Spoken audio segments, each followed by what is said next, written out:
Okay. And we are live. Everybody out there in the universe.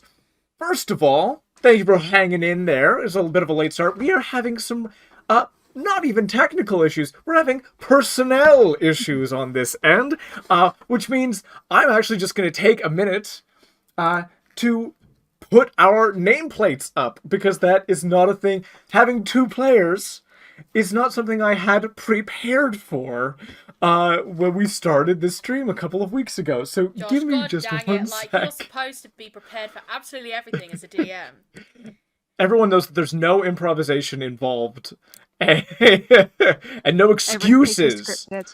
Everything's actually scripted. That's my favorite that people do, is like, this is D&D scripted. I'm like, you're kidding. You're just joking. Have you seen me play? I love it all, though. It's so good. That's the beauty of D&D. Exactly. How boring would it be if it was all scripted? Gosh. Yeah.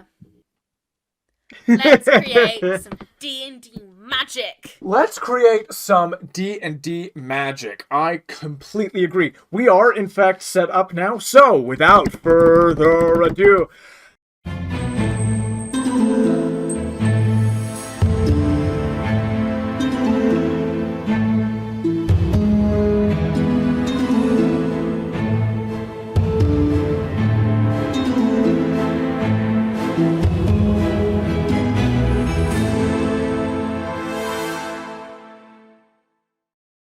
Hello, one and all, and welcome back to Seeking the Hidden Realms, Session 3!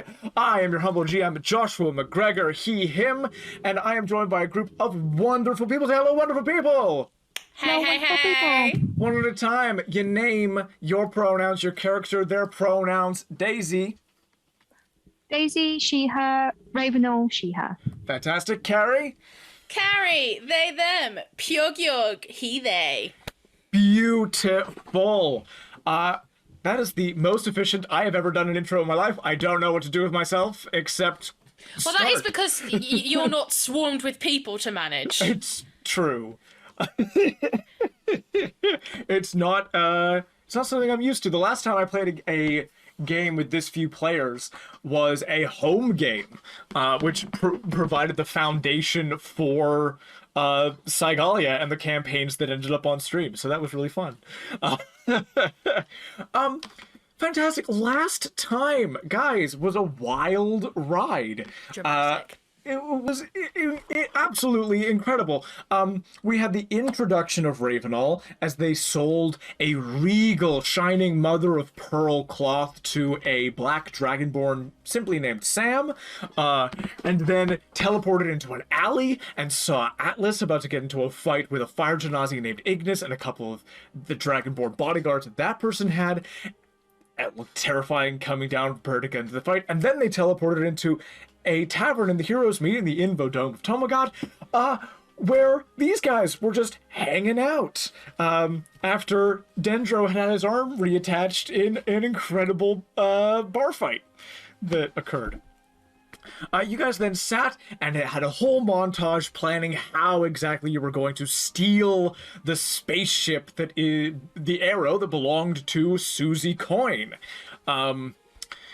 And ended up deciding on a plan of action where Suzie would stay in the heroes' meet, and the rest of you would go and steal the starship in her place, so that she had an alibi, should anybody come investigating the theft of that. That plan went so well. Absolutely incredible. Disabled tracking. Talked their way past a gnomish guard. Got onto the tarmac. Disabled the alarm that had been put around the door. Managed to fly it well. Managed to fool everybody over comms into thinking that you were a bunch of teenage hooligans, and yeeted or yoted the ship into the sea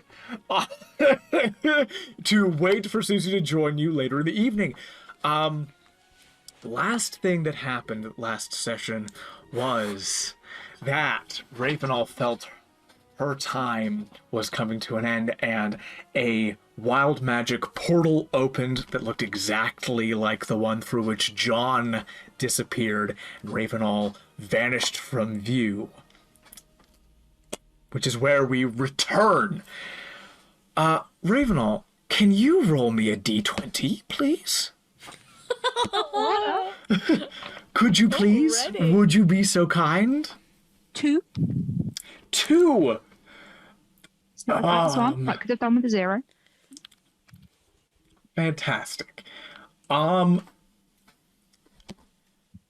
You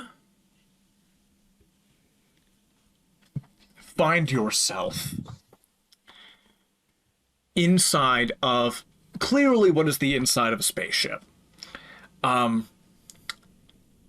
The metalwork all around you. You know what? Could I get a perception and a history check from Ravenol, if you'd be so kind? Yes, of course. So the perception will be a 14. 14, fantastic. The history is a 2. History's a 2, fantastic. The metalwork around you doesn't look dissimilar to the arrow, but you really don't know anything more about what you're looking at than that. You look around you, you seem to be in a passageway in a starship, and you're facing down one direction. You are just a few feet away from a doorway, and behind you the hall extends out and into darkness. The lights actually don't function further down the hall behind you. And from the door sort of in front of you, you get this smell of like brine, like pickling water, you know? Just very, very sharp in your nose, very pronounced. Yeah. What would you like to do? I do have dark vision. Is there literally just nothing down this corridor? You can see a certain distance further than you normally would down the corridor. It seems like the corridor does go further, and there might be some more doors on either side of this hallway. It does lead to a door eventually, but that door is in darkness. So you can see that there is a way to go back there, but in the total darkness you're more than welcome to go that way. There isn't a natural source of light back there. I'll go towards the pickle. You go towards the pickle. Absolutely fantastic. You go, and there's just a sort of there's a button next to the door. You press that, the doors open, and you look inside. I need an intelligence saving throw as you go through this doorway. I am proficient. This is good. I don't like this. I don't like this neither. 20, unnatural. It's a dirty 20. Very good. Very good. I hate it when you do that. You feel a presence touch your consciousness. You feel you're not unfamiliar with psychic energies. You're not unfamiliar with telepathy. And you feel a mind touch your consciousness. Your resilience, your magical nature helps you in this moment to prevent what is a very, very strong contact, and one that potentially would have simply bypassed many of your mental barriers that are just naturally there, had you not been as resilient as you are, and again, the strength of the mind that you feel to what end could have been disastrous. And you feel that even as you enter this room and see, you're not exactly sure at first what you're looking at. You're in an enormous chamber. This, you wouldn't even begin to know like what the function of this room would be in a normal starship. But you are looking, and along all of the walls, the first thing you see is this red, gelatinous substance that covers the walls and the ceiling and a good portion of the floors with these little sort of stretched, almost elastic, almost muscle-like red gelatinous connections through to a more central gelatinous core. And somewhere in the center of that, there is a light shining out through which you can see that this red gelatinous, truly enormous structure, it's like becomes slightly translucent, and you can see these minuscule purple-black veins inside, and that's the moment when you notice that this is alive and moving around you. Yeah. And in that red gelatinous core, with that shining light from its center, you see within that translucence, that sort of red goo's not quite the right word for it. Muscly goo. Yeah. You see what looks to you like the patterns of a maze. You're not entirely sure. It's like a maze or cerebral? Like gray matter? Like a brain? And this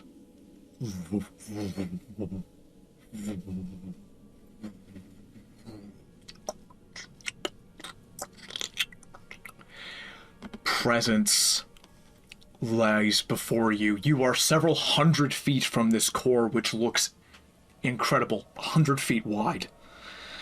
And along the floor, immediately underneath it, is this pool from which this smell of brine hits you. And there are these purple-black, thick, almost roots that seem to be stretching from this core and holding up this core that stretch into this pool, this gelatinous pool. What's going through your head? She wants to be sick. Right. Not trusting pickled juice anymore. Curiosity, but also I think Ravenol knows if she steps 1 foot, like moves forwards, it will probably kill her. It's like this is. Mm-hmm. She's not getting like hostile vibes from it, but it's like seeing it. It's obviously growing. It's, I would assume, kind of something in it. So she just knows. She knows when to back away. It's like, I haven't drunk enough of this. More than fair enough. So your intention is to just turn away, just go away from this place? Yeah, I think if she, because obviously with the psychic, telekinetic, and telepathic energy, trying to communicate with it would probably require a link of some sort, because it doesn't have what appears to be a mouth. Mm-hmm. And she's not open to her head being red and people in her head. Yeah, for sure. It's just like, Maybe another day. Totally fair. This, maybe not right now. As you turn to go, from the wall, a bit of this goop just, and then pools onto the floor, still attached to the rest of the mass, and just seems to shape upward in one fluid motion, becomes humanoid, and you see a little excretion from the end, and then very suddenly color, clothing, hair appears over top of this sort of gelatinous substance in like one sort of like almost like a mystique kind of transformation kind of thing. Standing in front of you is just what seems like a middle-aged human woman with kind of like a jungle's explorer hat on, white button-up loose shirt, khaki beige sort of vest, and long baggy trousers on.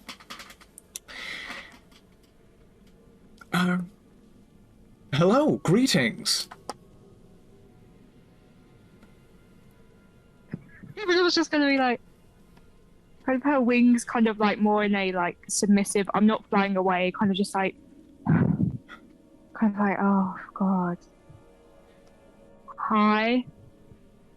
Hello. I'm very curious on my end to know who you might be and how you found this place. I'm just lost, and I found this place by accident. By accident? So, were coordinates put into some kind of teleporting device? No, I just kind of appear here and there and kind of disappear. Chaos factor. I'm sorry? You have a magical chaos factor.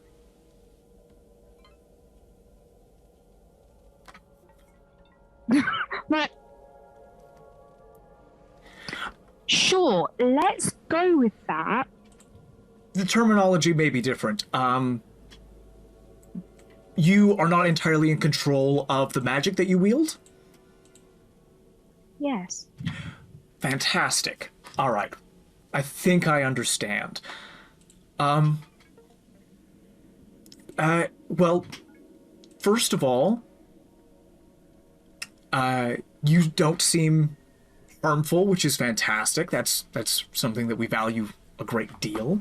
You also seem to have a much more resilient mind than we're used to here. You're a subject of great curiosity for us, and I want you to feel welcome, even though this is a very strange thing that you seem to have stumbled into. Yes. Is it we and us as in royal we, or is it kind of a hive mind?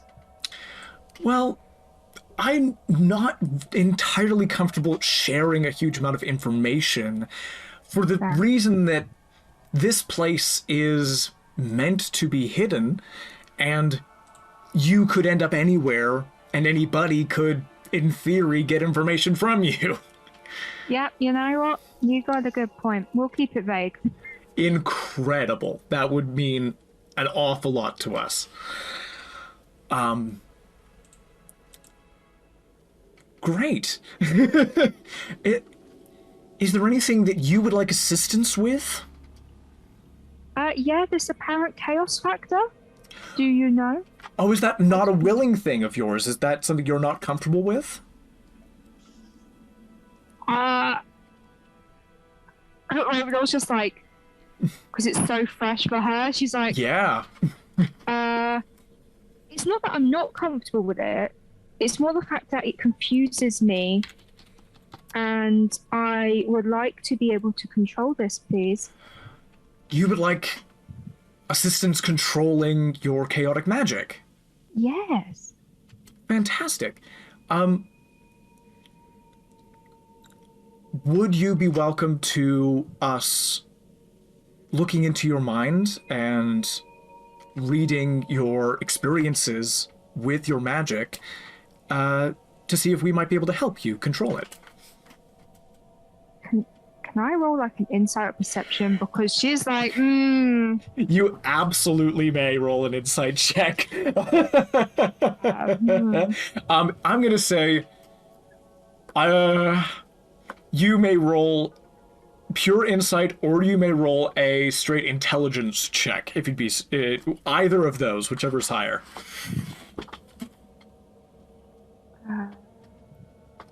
Neither. 6. 6. Fantastic.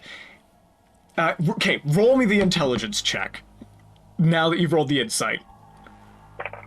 Oh, sorry, I dropped it. Yeah, that's the nat 1. Natural one. She is like so absorbed and consumed by the thing in front of her that she's just like, I can't comprehend anything. Here's the thing. You're a fairy, and you know from your time in the Moonlight Carnival that life comes in all these incredible different shapes and varieties, right? You know that, like, Fae creatures are very strange and feared by a lot of people who don't understand what the Fae is. This is obviously a very strange creature to you. That doesn't necessarily mean that they're not friendly, right? And that initial touching of your mind, this very powerful mind trying to touch yours, wasn't necessarily invasive. They haven't tried that again. So it's possible that this being is genuinely, concerned for its privacy, but wants to help you. Yeah, and that's my problem. As a player and as Ravenol, I've got this awful, awful, awful gut feeling of, with the brief conversation and wanting to keep things private, modify memory is like a real possibility here. So you know that. I'm gonna say that, like, that is a possibility, and you know the extent of memory, mind stuff. But Ravenol thinks, these guys, like, you haven't seen anything hostile yet. No. Is all I'm saying.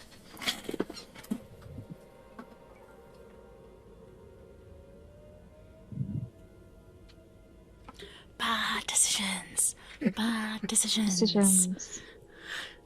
Because, okay, not going to get meta with it. Because Ravenol hasn't seen anything hostile.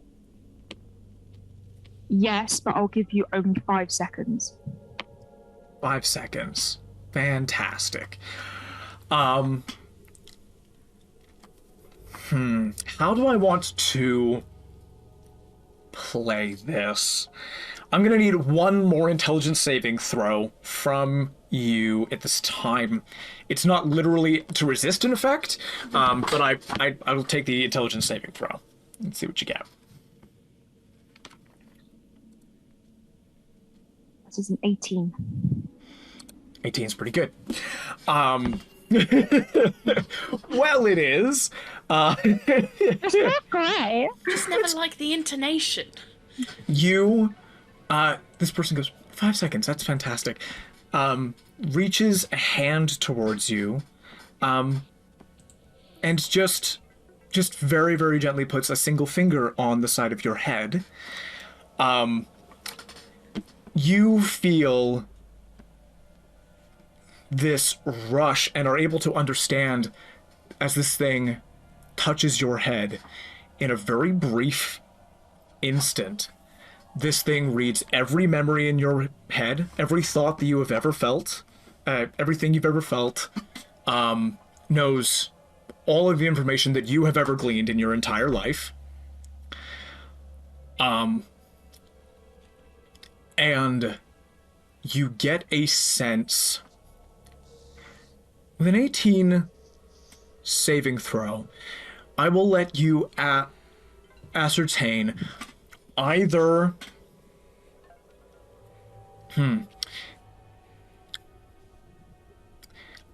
I will give you the motivation of this being as your mind touches its mind.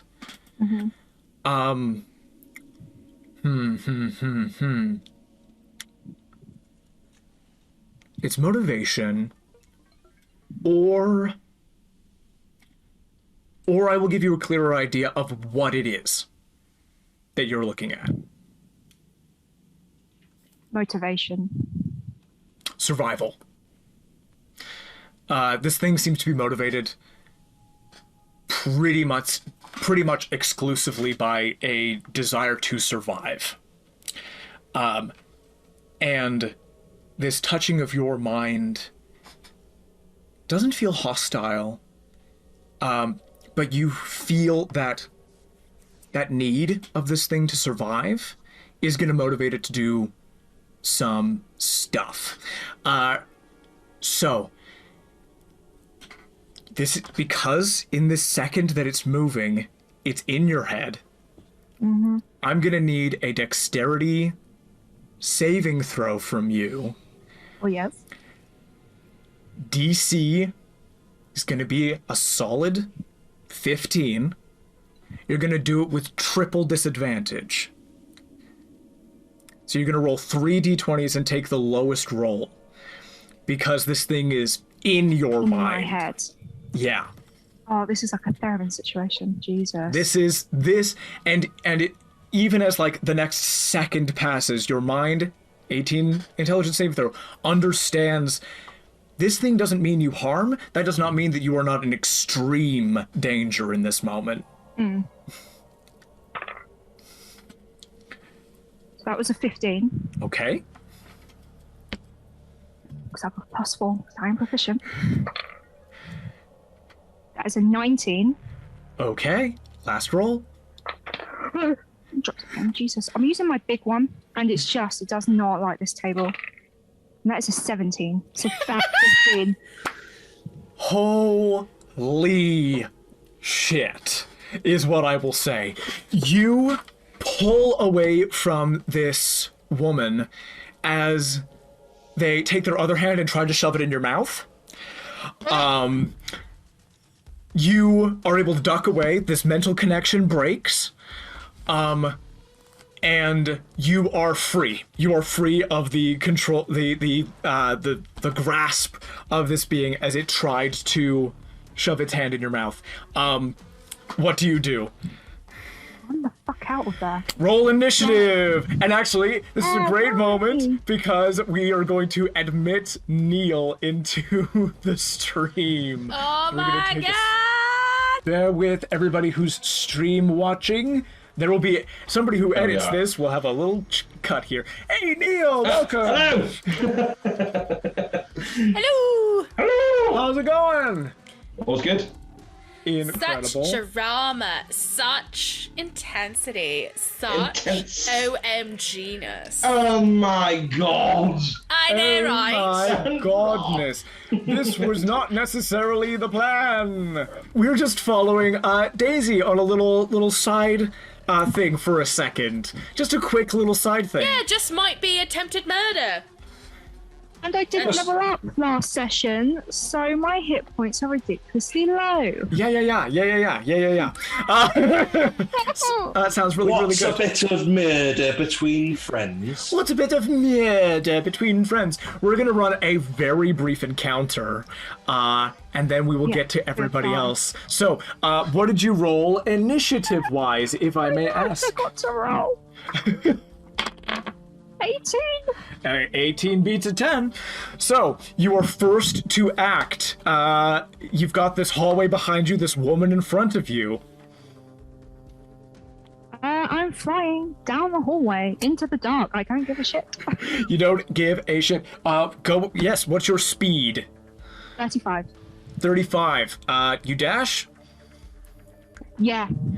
You make it into the darkness of this hallway. There's a little bit further to go. You're not quite at the end yet.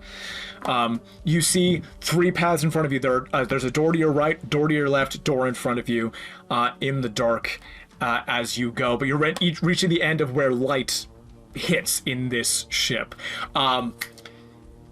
The enemies turn, and you gleaned the motivation, not the nature of what this is, so you don't know what is coming after you. You see the woman run 30 feet, dash another 30 feet, so that's 60 feet of movement, so 10 feet behind you. And you see behind you along the corridor walls, more of this red gelatinous gloop begins to shoot forward.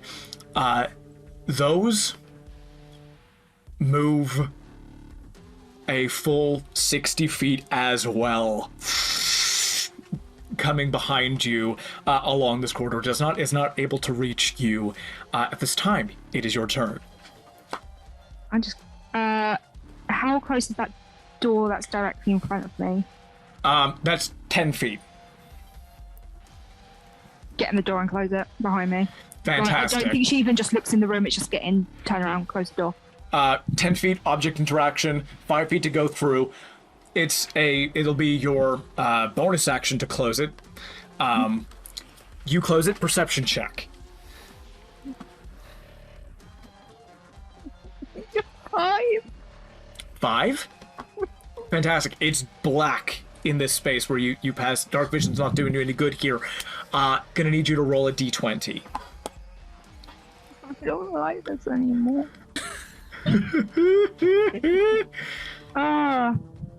You want a 1 through 5.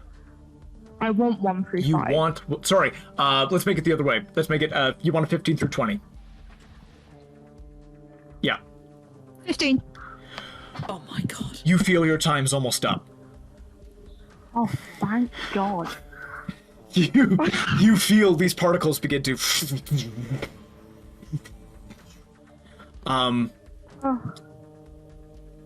The other creatures turn. You hear...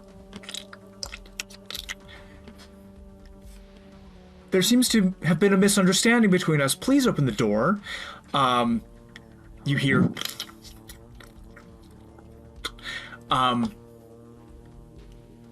There's a brief pause, and then you hear the voice of Jesh.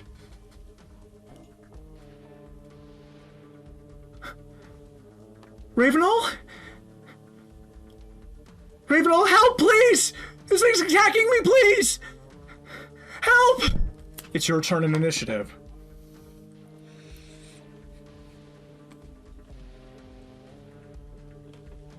She kind of just put like her weight. She knows it's a spaceship, but she's kind of like putting her weight on the door. Yeah. Like as in an attempt to keep it shut. Mm-hmm. I think she would be rational enough to know it's not him. Okay. It's quite literally in her head. Mm. She's taken that chance of it's not him. You choose to keep the door closed.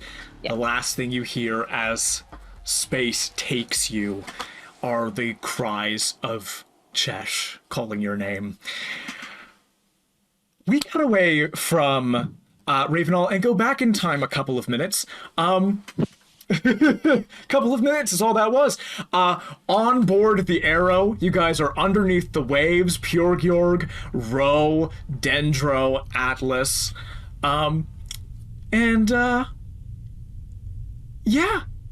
you guys successfully stole the Arrow, and then Ravenol teleported out, and Piuwhgieawrg, you just saw that same portal you recognize. What happens in the immediate aftermath of you guys seeing Ravenol teleport out? I think Piuwhgieawrg is like frozen, like not knowing what to do. There seems to be an awful lot of teleporting in and out. I feel like I'm missing out on something. maybe we can eventually do something like that. Son? Right. Is that really? I don't know. We'll have to see. All right. Well, you're the one that's in charge of all that. Yeah, I'm still not entirely sure on all of the rules, if I'm being entirely honest. Hey, it's all right. We can make it up as we go along. There you go. I'm so glad. Yeah. I'm going to Weird, clean. isn't it? I'll be back. All right. You're gonna go clean. Right. Fair enough. Ignores him. Just goes. Where do you go? What an excellent question! Can I explore?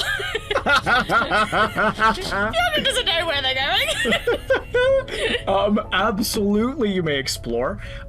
Why don't I pull up? Yeah. Why don't I pull up Owlbear and I pull up the arrow? Yeah. For you to explore. Let me just Yeah. Can you link in the chat? Yeah. link in the chat. That's exactly what I wanted to avoid saying. Too bad I said it. Whoopsie. And here we are. Okay. Ravenol is not there. That's my bad. You know what? Let's just do that. It's a very quick teleportation. That was a quick teleportation. Right. Piuwhgie is like, nah, mate. Is there like... I'm guessing this is like quote-unquote ground floor. Is there like an underbelly of like... So, you mean like, this ship is not a large ship. Yeah. You look around, you don't see any obvious, like, underdeck, and you don't see that there's a second floor. So you, as far as you can tell, I mean, if you're looking for it, make an investigation check if you like. Okay.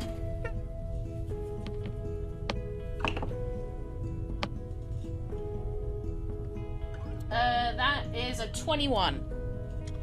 Ooh, 21, you say. 21. You take a look. If you go down on the map, you go south.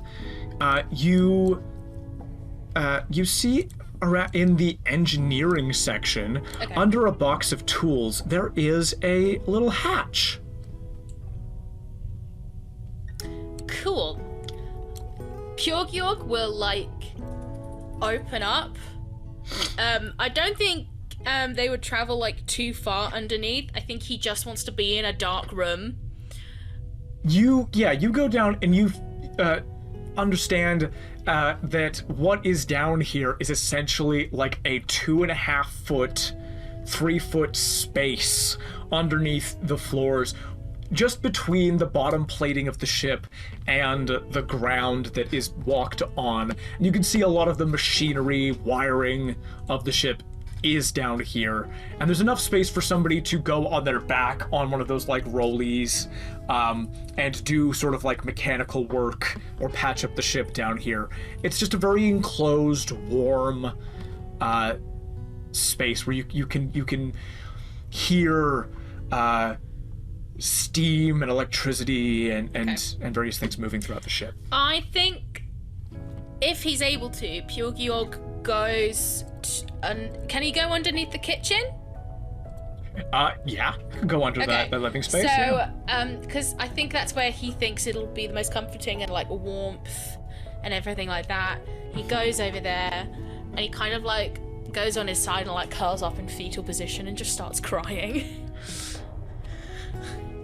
Absolutely heartbreaking. His heart is like hurting, man. He thought like, you know, what happened was like, this is gonna sound really weird to say, like what happened to him was like really special and like really rare. 15 instead of 5. Oh, So sorry, we got some God. noise. Hey, all right. what's up? Hang on, I'm confused. Okay. Come on. Sorry. It's all good. And the fact that he just witnessed someone with that exact same magic, and just, I think he just feels really unsafe and really. I think the trauma, there is trauma there. So I think he just doesn't see any other alternative and just curls up in a ball and cries. absolutely heartbreaking. Sorry for the feels, my dude. How about Ro? Ro, you see Piuwhgieawrg go off. What does Ro do? I'm gonna sort of take stock a little bit. Mm-hmm. Gonna go for a saunter, knowing that Piuwhgieawrg probably wants a bit of space, but wants to make sure that they are okay. So we'll go and just take a sort of general look around the ship. Just sort of kind of, and when I sort of go back towards the rear of the ship and I see Piuwhgieawrg, Piuwhgieawrg sort of struggling quite a lot, I'm gonna not interfere but place myself within eyesight of Piuwhgieawrg and just make myself sort of accessible if they wanted to talk, and just keeping an eye. I think, yeah, and I think what's going through through his mind is that that Ro has recently lost his parents. Piuwhgieawrg has lost their partner, so that sort of thinking of loss is still there. So we just wants to make sure that Piuwhgieawrg knows that someone's available to talk if they want to talk, and I'll just kind of sort of just have a look around and just start talking to himself and just probably just talking to his dad and stuff and just making himself available. So you poke your head down onto this underbelly section of the ship. Just there, yeah, not too close, but but there. Start talking to your dad, and there's this very sort of like tender held moment on board the Arrow. And then Ravenol teleports exactly 5 feet away from Piuwhgieawrg, sort of face to face in this underbelly of the ship. Just instantly, just like teleport and there. Did you go far? I don't want to talk about it. Fair enough. I You think are the last person I want to see right now. Yeah. I wonder if, from how I understand it, Piuwhgieawrg might not like the teleporting around. I know you can't help it and all that, but yeah, I feel it probably quite hard, isn't it? She lost someone. They? They? Just pronouns. They. Yep. Haven't we all? I think Ravenol's just gonna read the room. Shimmy out, like not go past Piuwhgieawrg, go like the other way in hopes of finding like a different vent to pop out of. Because she's small, she can like climb around quite comfortably. Yeah. Mm-hmm. I think like when he hears Ravenol say that, like, haven't we all? I think you know when you see animals' ears like start like twitch, like it's sort of involuntary, and he kind of like tilts his head up at Ravenol, and he's gathering his bearings again, and remembering that Ravenol doesn't know. Ravenol wasn't there. Oi.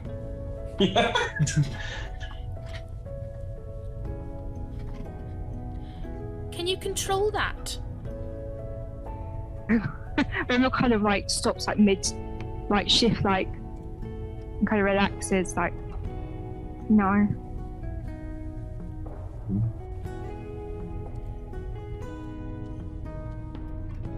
Do you know where your magic comes from? Sort of takes a really deep breath and kind of like settles against like the opposite side to the vent, so kind of like looking diagonally at each other. I don't know where it came from exactly, the origin point, but I know the exact moment of when I got it, if that makes sense. Can you tell me, please? In this moment, I would like to invite Ravenol, a flashback of your backstory. And then we'll show it, and then you can convey as much of it as you would like to these other people. So we flash back a few weeks to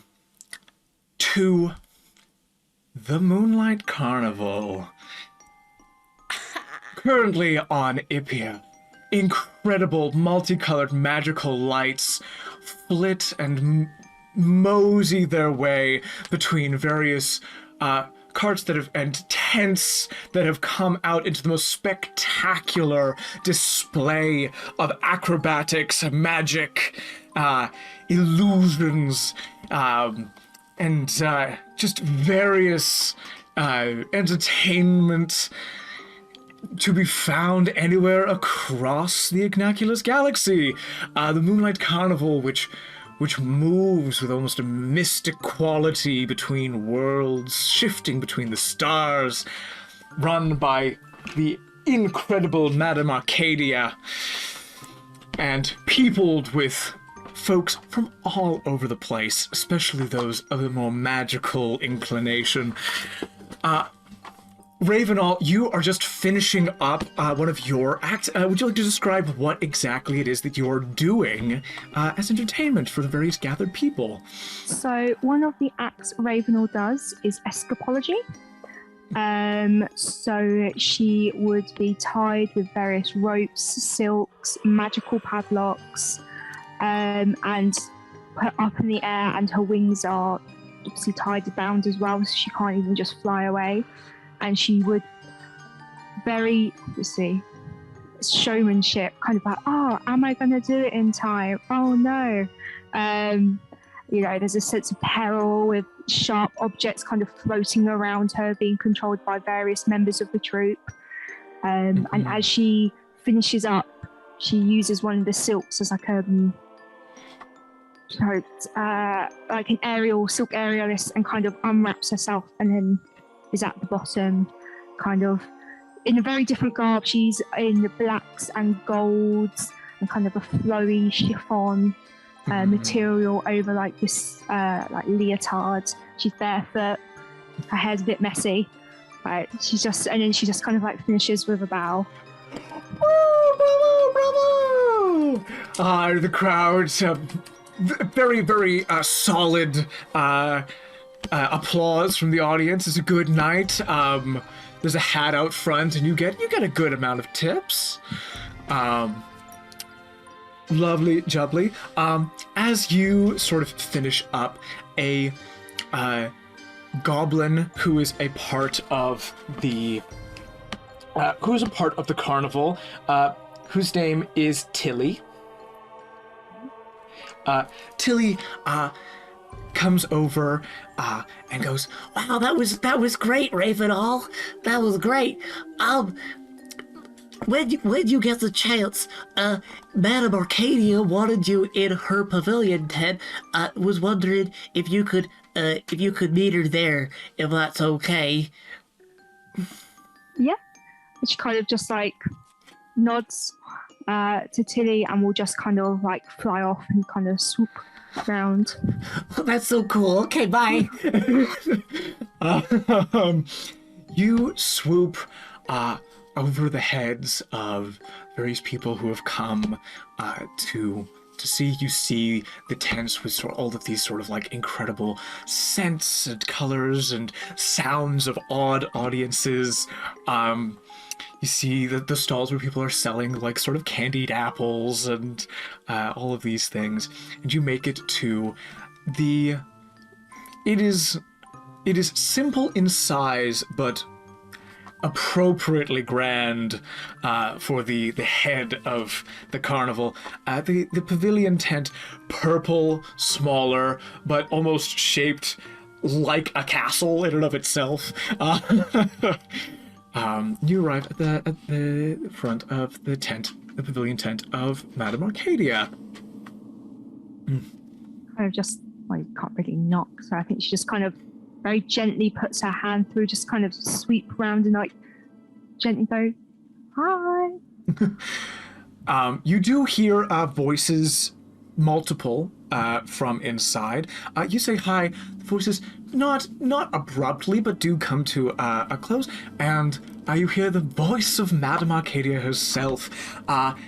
And in that quality that Madame Arcadia's voice always has, as though she's whispering directly in your ear, even though there's a tent flap between you. It says, that'll be Ravenol. Do come in. I just shakes off like the feathers and kind of just not like saunters in, but kind of respectfully enters, but you know, it's like, oh, I've been called. Fantastic. This is the moment when I realized that there we go. There we go.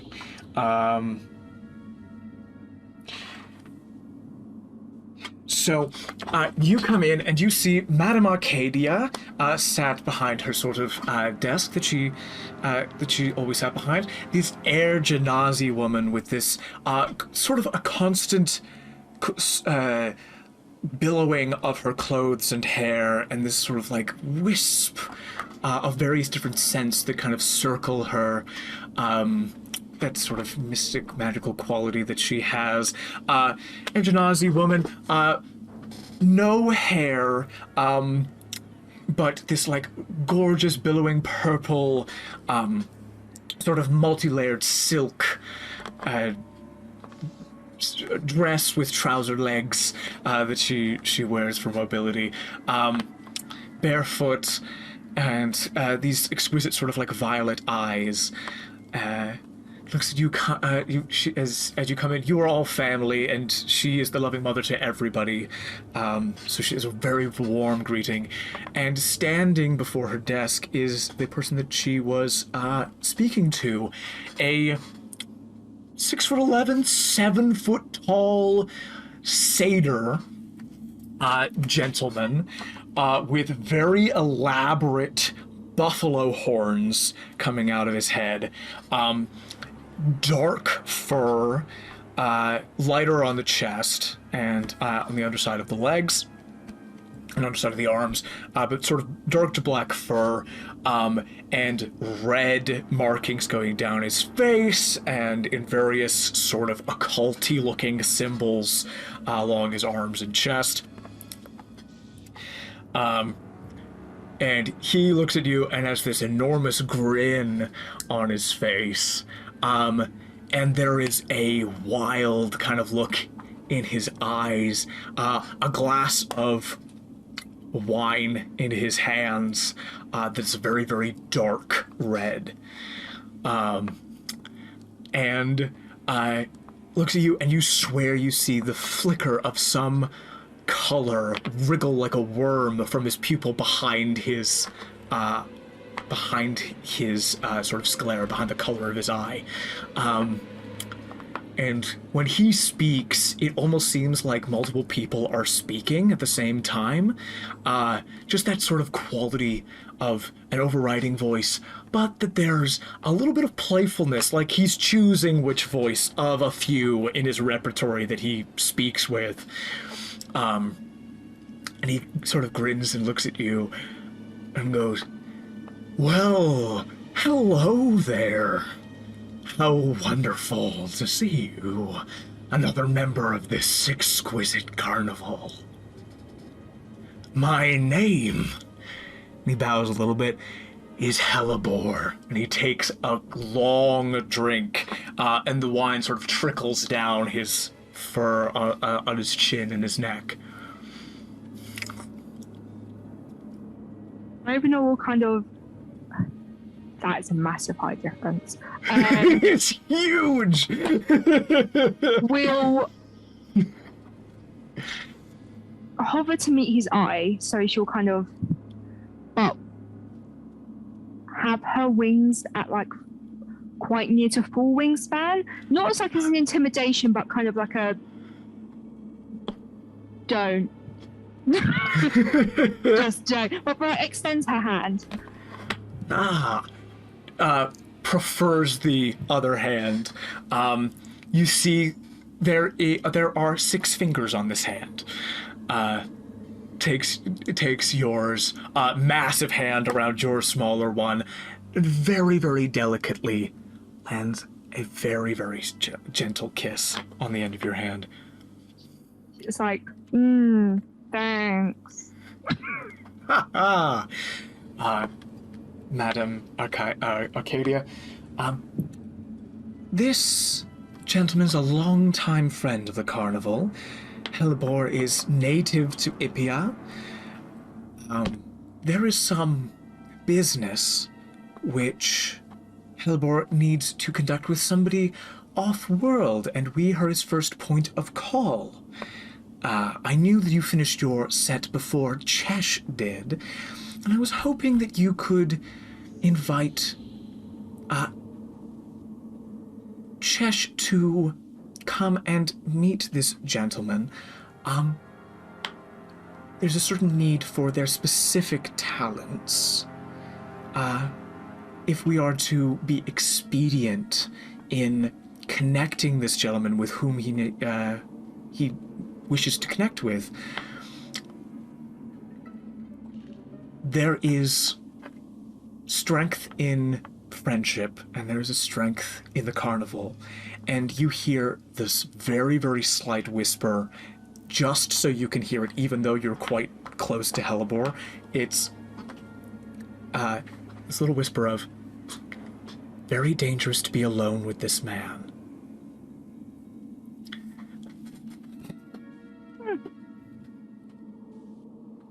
And so you get the sense that basically you've been summoned here because you're close to Chesh, and because you might be a helpful person to be in the room while business is being conducted with this person here, basically.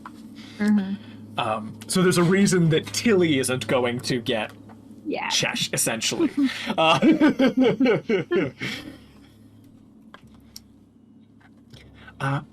Would you mind terribly going and getting Chesh? Their performance should be just about done.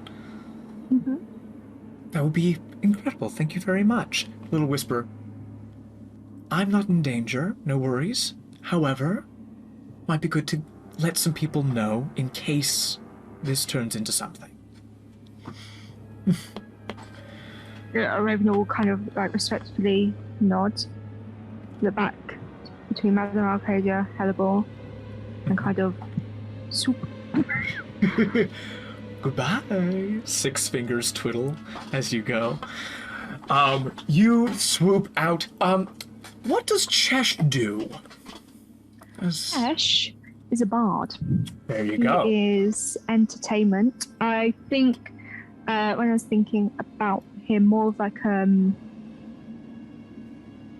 eloquence bard, like poetry. Yes, that's right. And he's also a tabaxi. There you go.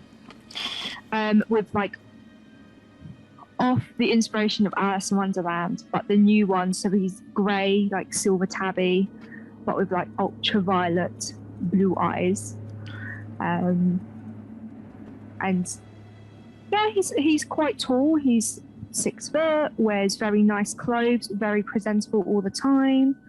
And he's just kind of there as the entertainment and to help the ringmaster kind of big up the crowd and have his own set. Incredible. And you see, as you go to sort of like this main tent where all of these, you see that like the druid of the group, this Furbolg, who is a member of the thing, calls upon all of these like incredible magical beasts to begin. Chesh finishes their that his set sort of finishes picking up the performance that the crowd are about to see. Very Shakespeare prologue kind of thing. Sort of, yes, this gray tabby tabaxi standing very presentably, does a little bow. The crowd give a very polite applause. They're about to begin, and steps out of the ring and into the wings near an exit. Where you appear. Kind of just like swoop in and very gracefully just kind of land myself like, bloop. Ravenol, hi. Hi, great set. Thank you. How was yours? Yeah, really good. Actually I didn't do it as fast as last time, so the knife did get a little close. But great entertainment for the little ones. I was just asked if you could please just come with me to Arcadia. We got someone here. She kind of pauses for a moment. Is there anyone like close around, like backstage? Yeah, there are some backstage folks who are sort of pulling ropes or near ropes and things, sort of keeping an eye on the performance and stuff, lights and what have you. Do you think like the carnival would have kind of like almost like codes for just random things like, oh, that stage isn't going to be set up, or oh, someone looks a bit dodgy in the crowd, beware of pickpockets kind of thing? Do they have somebody like some code that you go up to like a a code. Yeah, 100%. Yeah. Okay. Because Arcadia said, he is dangerous kind of to be alone with. Kind of use like almost like beware thief, don't interact kind of coding, and kind of just go up to someone, go, there's tall, red eyes, light fingered, beware, and kind of just be like, pass it on. Fantastic. Just a little and you're good. The person actually just stops you for a quick sec, goes, you know what? No, actually, I don't know. Let me roll a quick insight check. Yeah, does not stop, just goes like, gotcha. Fantastic. Chesh says, right, we going now? Yeah, we can go.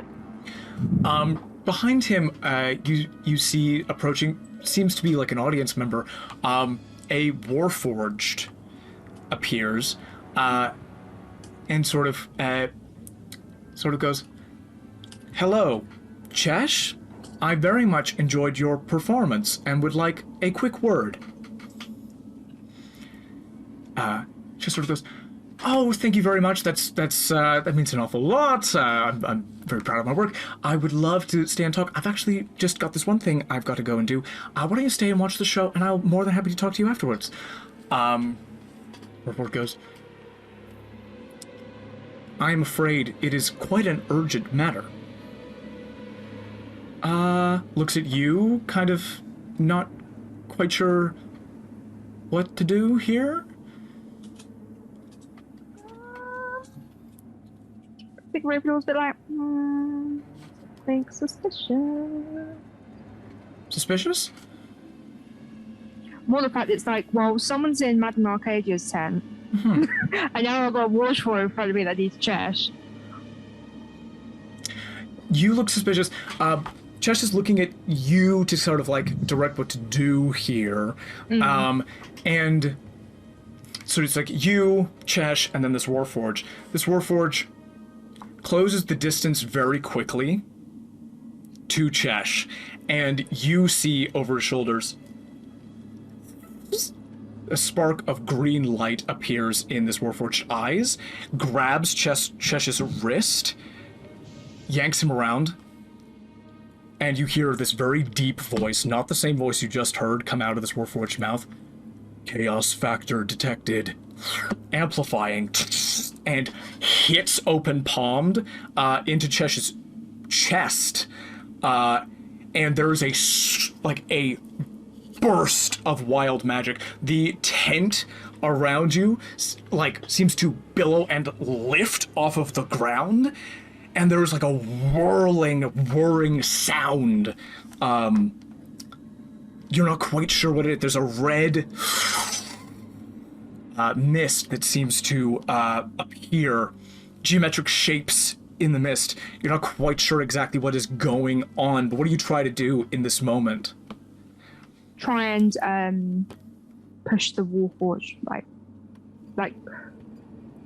grab Chesh with one arm to pull him behind me while trying to push the Warforged away, kind of like to rip them apart. Grabbing the arm, you come in between this Warforged. His hand goes, looks at you. There's a moment of chaos factor inadequate. Please move. Grabs you by the neck, moves you to the side, and snaps your neck. You die.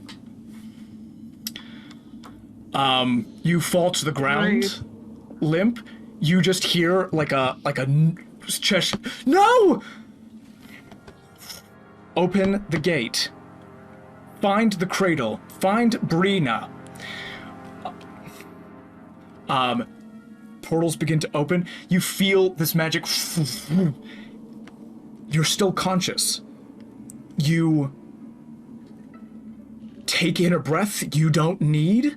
Your neck moves back into position. You feel cold. You don't know what's going on. You don't know what's going on. Chesh is reaching out to you. There's some kind of force. Warforged looks at you, looks back to Chesh. Open the gate. Do not save this person. This person is inadequate. What do you do? I'm gonna go for Chesh. Gonna try my best to get up, make sure my wings work, and just kind of throw myself. You get up. Your body feels very odd as you move. You almost feel like your whole body has gone numb, like asleep, like you've been sitting on your leg for too long, but it's your whole body. You reach, your hand looks pale in your own mind. You reach for Chesh. This Warforged, you hear a sound of annoyance. Increasing by a factor of 0.2%. Ravenol, run! Portal opens behind you. You feel yourself beginning to be dragged backwards even though you're trying to reach for Chesh. Increasing by a factor of 3%. You feel yourself disappearing through this portal. Increasing by a factor of 30%. And you see this, there's a moment of stillness in the chaos, even as you are fading. Last thing you see is Chesh's form go transparent and then vanish out of this Warforged hand. Warforged goes, no! Calculating. Inhibitor, love. Love is an excellent motivator. And you disappear. And from that point on, you have been teleporting at random throughout the world, throughout the outer galaxy of Ignaculus.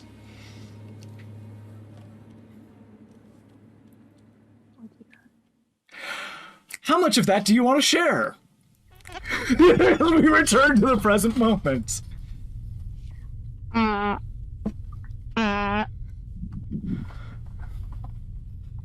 I think she would just narrow down the details and be kind of more more factual with it. Bullet point, this happened, then this guy we need to be careful of, then this happened, and then I died, and this happened. So she's kind of like trying to detach the emotion away from the situation. Right. Yeah. I'm gonna say, in my situation, I didn't die. Yeah. That's good. All right. Sorry, that was very insensitive. Right. There's an awful lot of death. Right. I wonder if there's a theme to us all getting together. Tragic backstories. Might be. Who'd have thought, Well, ours is hardly tragic. Everything's gonna be fine, right, son? That's right. Yeah. That's right. Yeah, that's right, Dad. You're still here. Exactly. Everything's gonna work out. I'm sure of it. Absolutely. We And likes for the your friends positivity. here. Yeah. Yeah. But there definitely is some loss. I don't know how to process this. Wow. I'm sorry. I'm sorry, Ravenol. I'm sorry, Piuwhgieawrg. I'm sorry that you guys have been through what you've been through. It can't have been easy. Wait, did you tell the group? Did you tell the class about finding the cradle and finding Brina? Yeah, do you mention that? I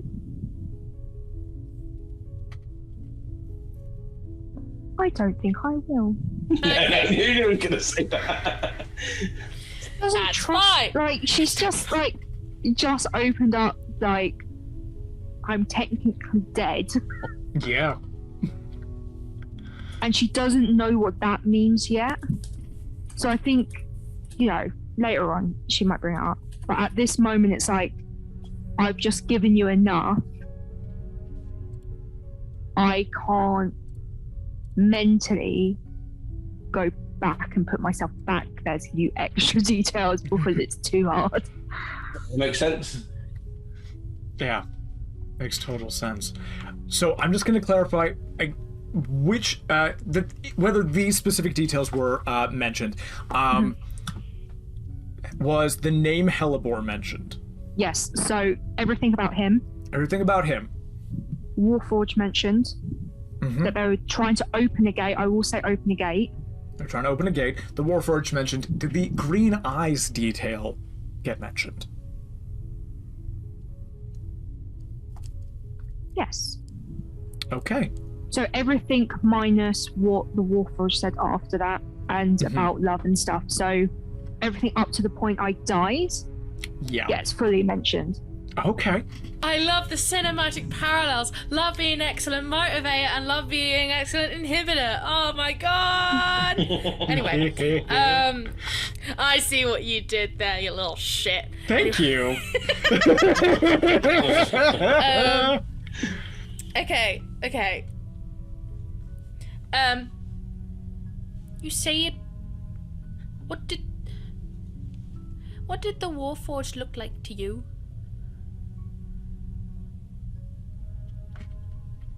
Generic?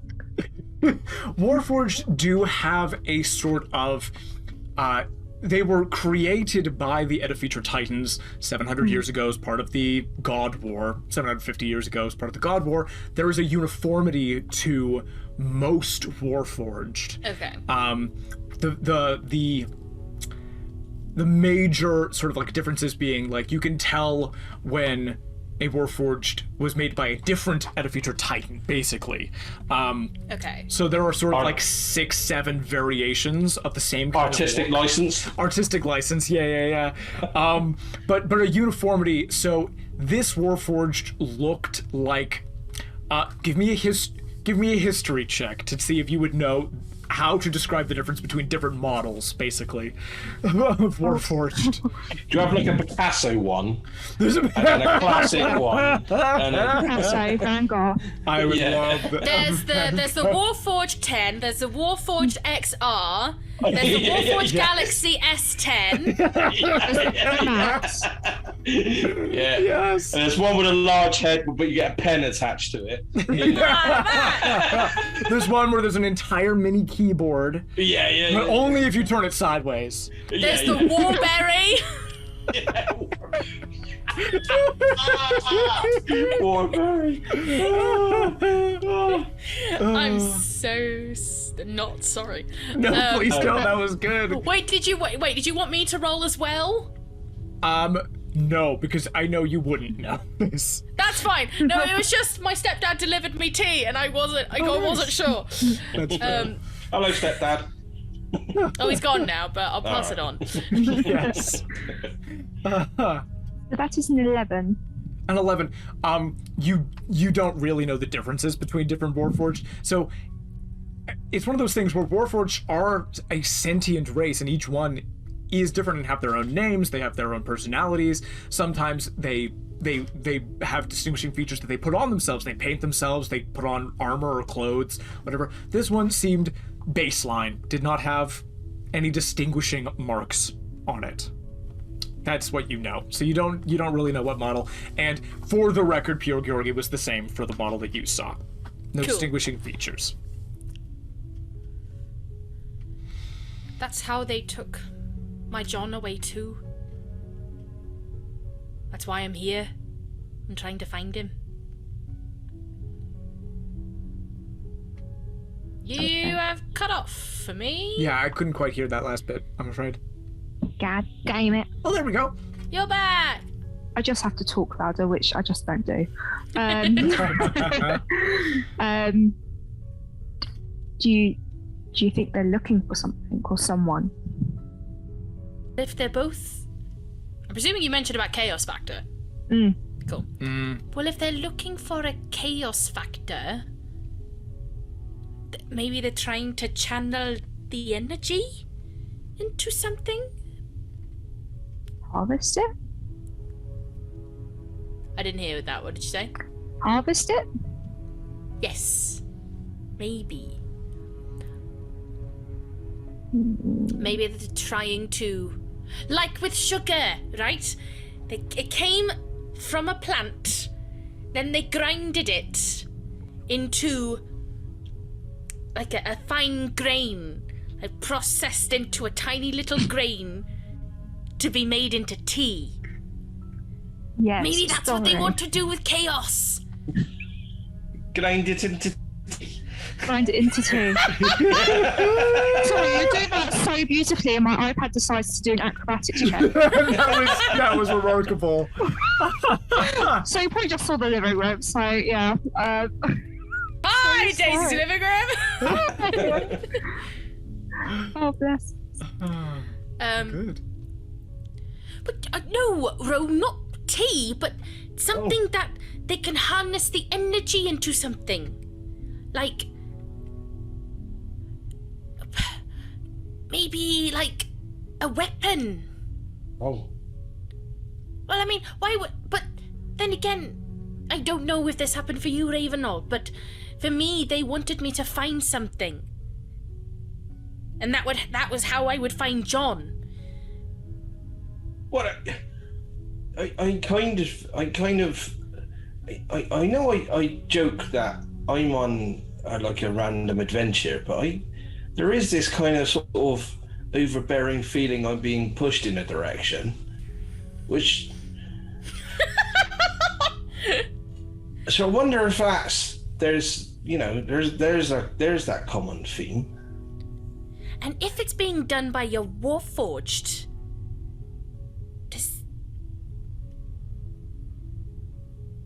I have a feeling we've accidentally stumbled into quite a big situation.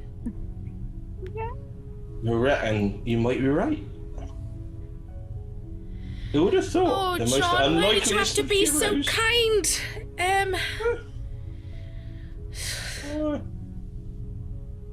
Well, I guess the next thing is, what do we do now? Can we get out of this vent?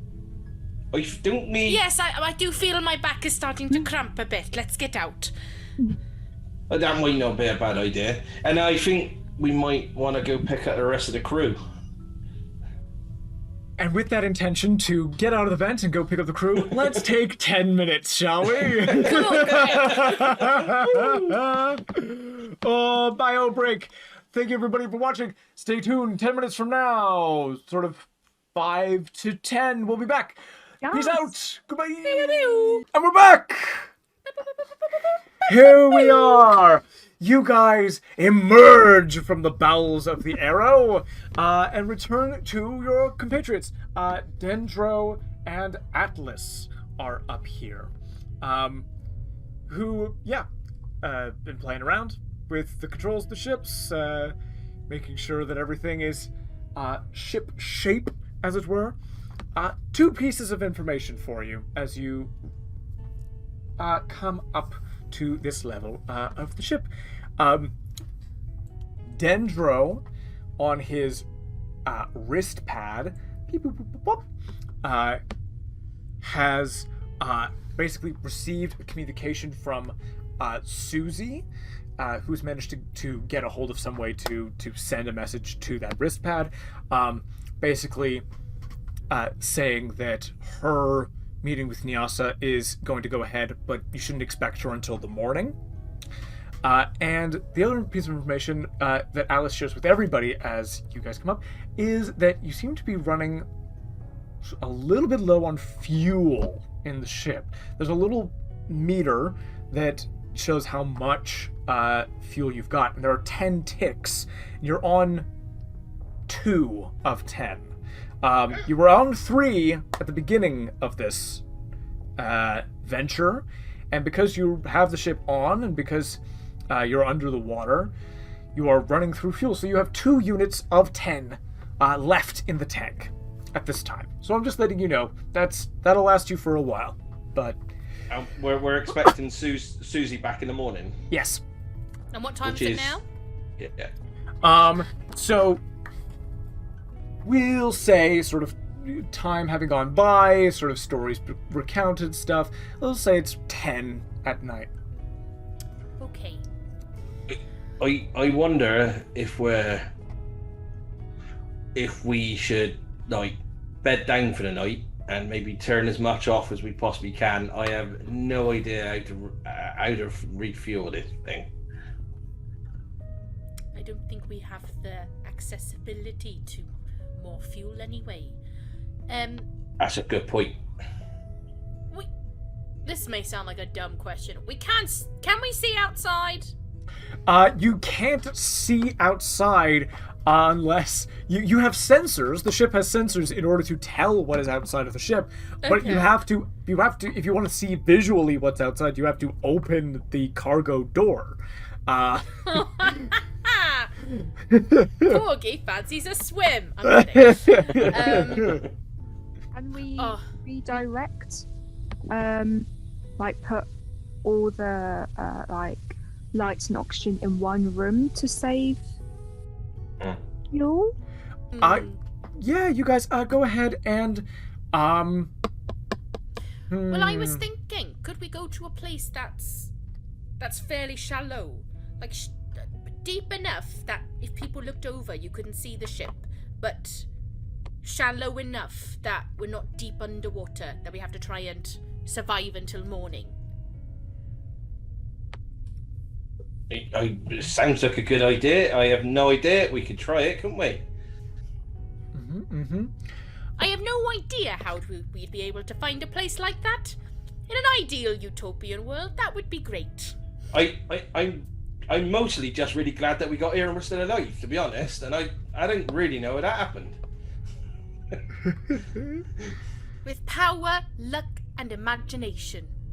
I love that. Thank you. Right, considering we don't know where to find a shallow spot, I would like to go with Ravenol's plan.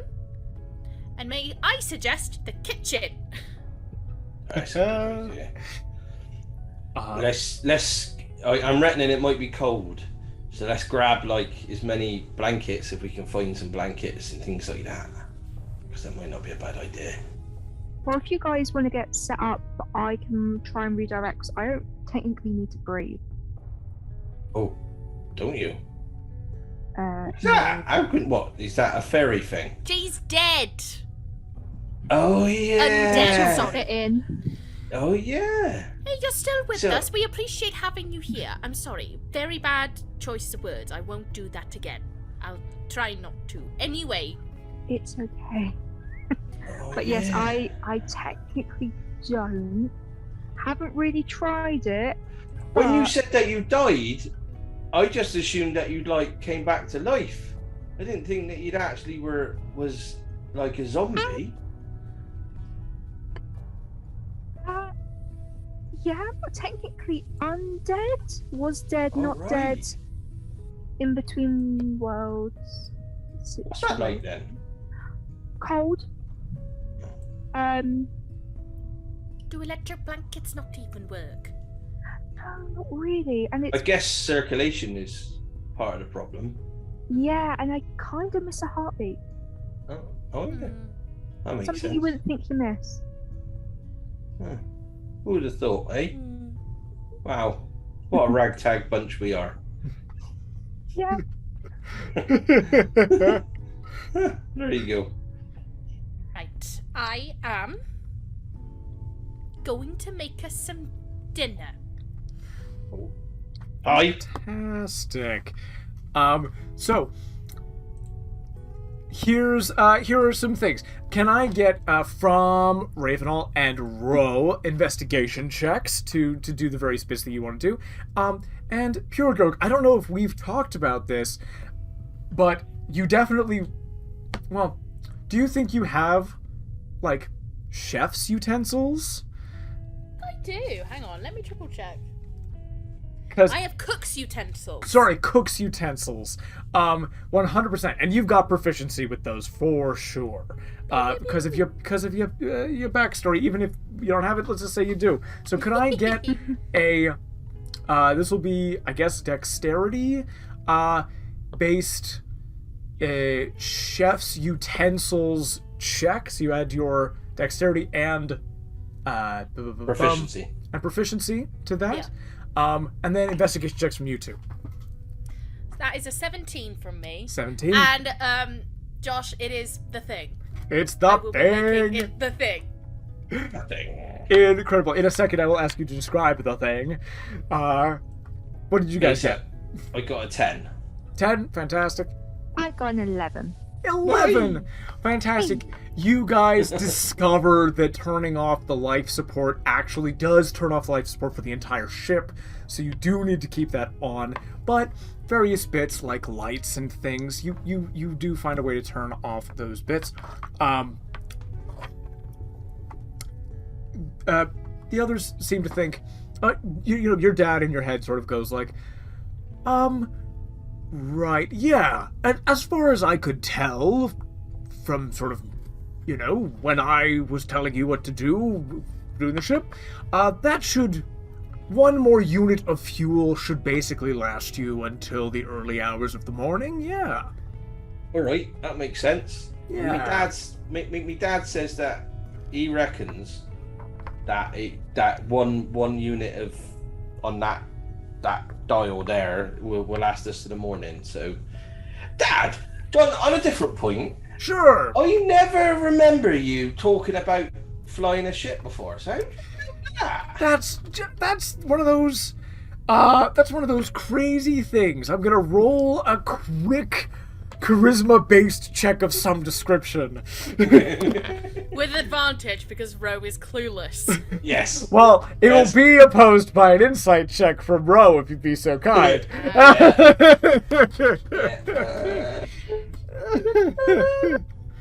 Sorry. Well, that's a natural one. Incredible. Which definitely does not beat the 6 I rolled on the die. So you hear Oh, absolutely. It's crazy. In the newspaper one time, they had an extended multi-page article about starships, and they had a spread on one that showed you the controls of one of these older starships, and we kept that, and I looked at it every once in a while, just kind of for fun. Did you know, it was always kind of a thing of mine that I wanted to go to space, when I was alive. And I just, had your mom and had you, and was like, this is my life. But I thought to myself, it'd be lovely to go to space. So that makes absolute perfect sense. I get that. I will. And it's my pleasure. I'm kind of taking you to space now. Yeah, I'm really looking forward to it. I can't tell you how much I appreciate. Oh, that's all right, Dad. For all the things that you've done for me growing up and gave me such a great childhood. All those things. Shiver my cocklewinkles, weren't they good things? Exactly. Absolutely. Oh, it does warm me up, that does. Oh, yes. Me as well. I just feel so bad for Ro. I just one day this is all gonna come tumbling down. Ro's gonna have a crisis. He's a tinderbox. Oh, Lord. Incredible. So yeah, that's the reason. Okay, sweetie. Okay. Sure, Jan. Sure, Jan. Sure. And Piuwhgieawrg, you guys finish up with the controls. You smell this incredible smell coming from sort of the kitchen area. Piuwhgieawrg, what have you made for the crew of the Arrow? So, for context for viewers, this is a special dish that Piuwhgieawrg will always be able to make on command. But the creation of this, so Piuwhgieawrg has been going through all of Suzie's cabinets of the kinds of ingredients, and they are the most random amalgamation of ingredients that Piuwhgieawrg is able to use. And he looks at them, he's like, I can make that work. and makes what it's now going to be called the Arrow Hot Cross Bun. It has cinnamon dust and marshmallow drizzle with flavors of whiskey, candied sour apples, raspberry, and chocolate chips. It shouldn't work, but it's Piuwhgieawrg. They make it work, and it's beautiful. This is bloody lovely. Wow. I do always like a challenge. Wow, you've certainly risen to it. You got taste buds, Ravenol? Yes. Oh, there you go. No blood. Eat no up, circulation. everyone. It's gone immediately. Does Ravenol partake? Yeah, but she kind of more like, not rudely, but like picks at it. It's the first time eating in a while. Yeah, and it sort of occurs to you, I think, that this is the first time in a long time that you've actually stayed relatively in one place for So any it's like the- amount of time. It's like the anticipation in her is building, like, so like, Nah, I'm not going for a I won't- second one in this one. I am enjoying myself, but I won't let anyone know I'm enjoying myself in case I disappear.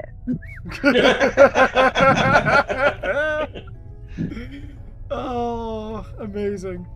And I think Ro just think to herself, wow, I'm knackered. I think I'm gonna go to sleep now. It's been a hell of a day. We came into town. It went up but down to get into the town. Then I drank my first cider. Then we went and nicked the ship. We got into the bullfight. That was right. I did that. And now I'm sat here with an undead fairy. No night. With all the things that have happened, you'd really think they would last hours and hours. It could take weeks and weeks to end up doing, but actually we only managed to accomplish it in about 12 hours. We know. Absolutely bonkers. I just love the idea that Ro just delivers all of this and then just goes and lies down. Delivers that last one. Yeah, absolutely bonkers. Curls out. Exactly what I do. Well, Piuwhgieawrg does stay up to clean up. Absolutely.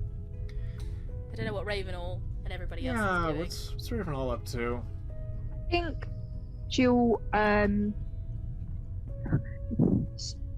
like in a little bag, she just brings out like loads of rope and kind of just like macrames it into like a hammock and kind of like scuttles up the wall, pins it, and kind of just rests in the hammock she's made in the corner with her like wings kind of just like flopped out over the sides, just kind of laying there, kind of looking at Piuwhgieawrg and Dendro and Atlas, kind of like, okay, maybe it's permanent this time. You know we have beds. For the record, you do not have beds. Well, Owlbear is lying. Owlbear is not lying. What do you speak of? Do you see? Bed. There is one bed. You've seen there is a room on the ship. That we can all fit in. It's a king-size bed. If you guys have turned like a lot of the heat systems down, so the thing to do, there are sort of like rucksacks and thin mattresses, is to curl up near the engines, which produce a lot of heat. So you guys, Atlas and Dendro, seem to be curling up for the night, sort of in the engine area. So Ro, Dendro, and Atlas are over there at the moment, and Ravenol's hammock would be sort of in the corner above this engine over here. Yeah. Oh. Sort of moving people around, but people can be wherever they want to be. So there is one bed. You do gather that is Suzie's bed. If you're welcome to sleep in it if you want to sleep in it. I feel like I wouldn't fit in it. If you curled up in the fetal position, could fit in it, but that's... yes, if I wanted to cry again. yeah, it's that kind of thing. I'll be happy just crawling up on the floor with a blanket. Yeah. So. It's not the most comfortable you've ever been, but it is warm, and you are well on your way to being on your adventure. Anything else for the evening? Piuwhgieawrg finishes doing the dishes. Ravenol's in the hammock.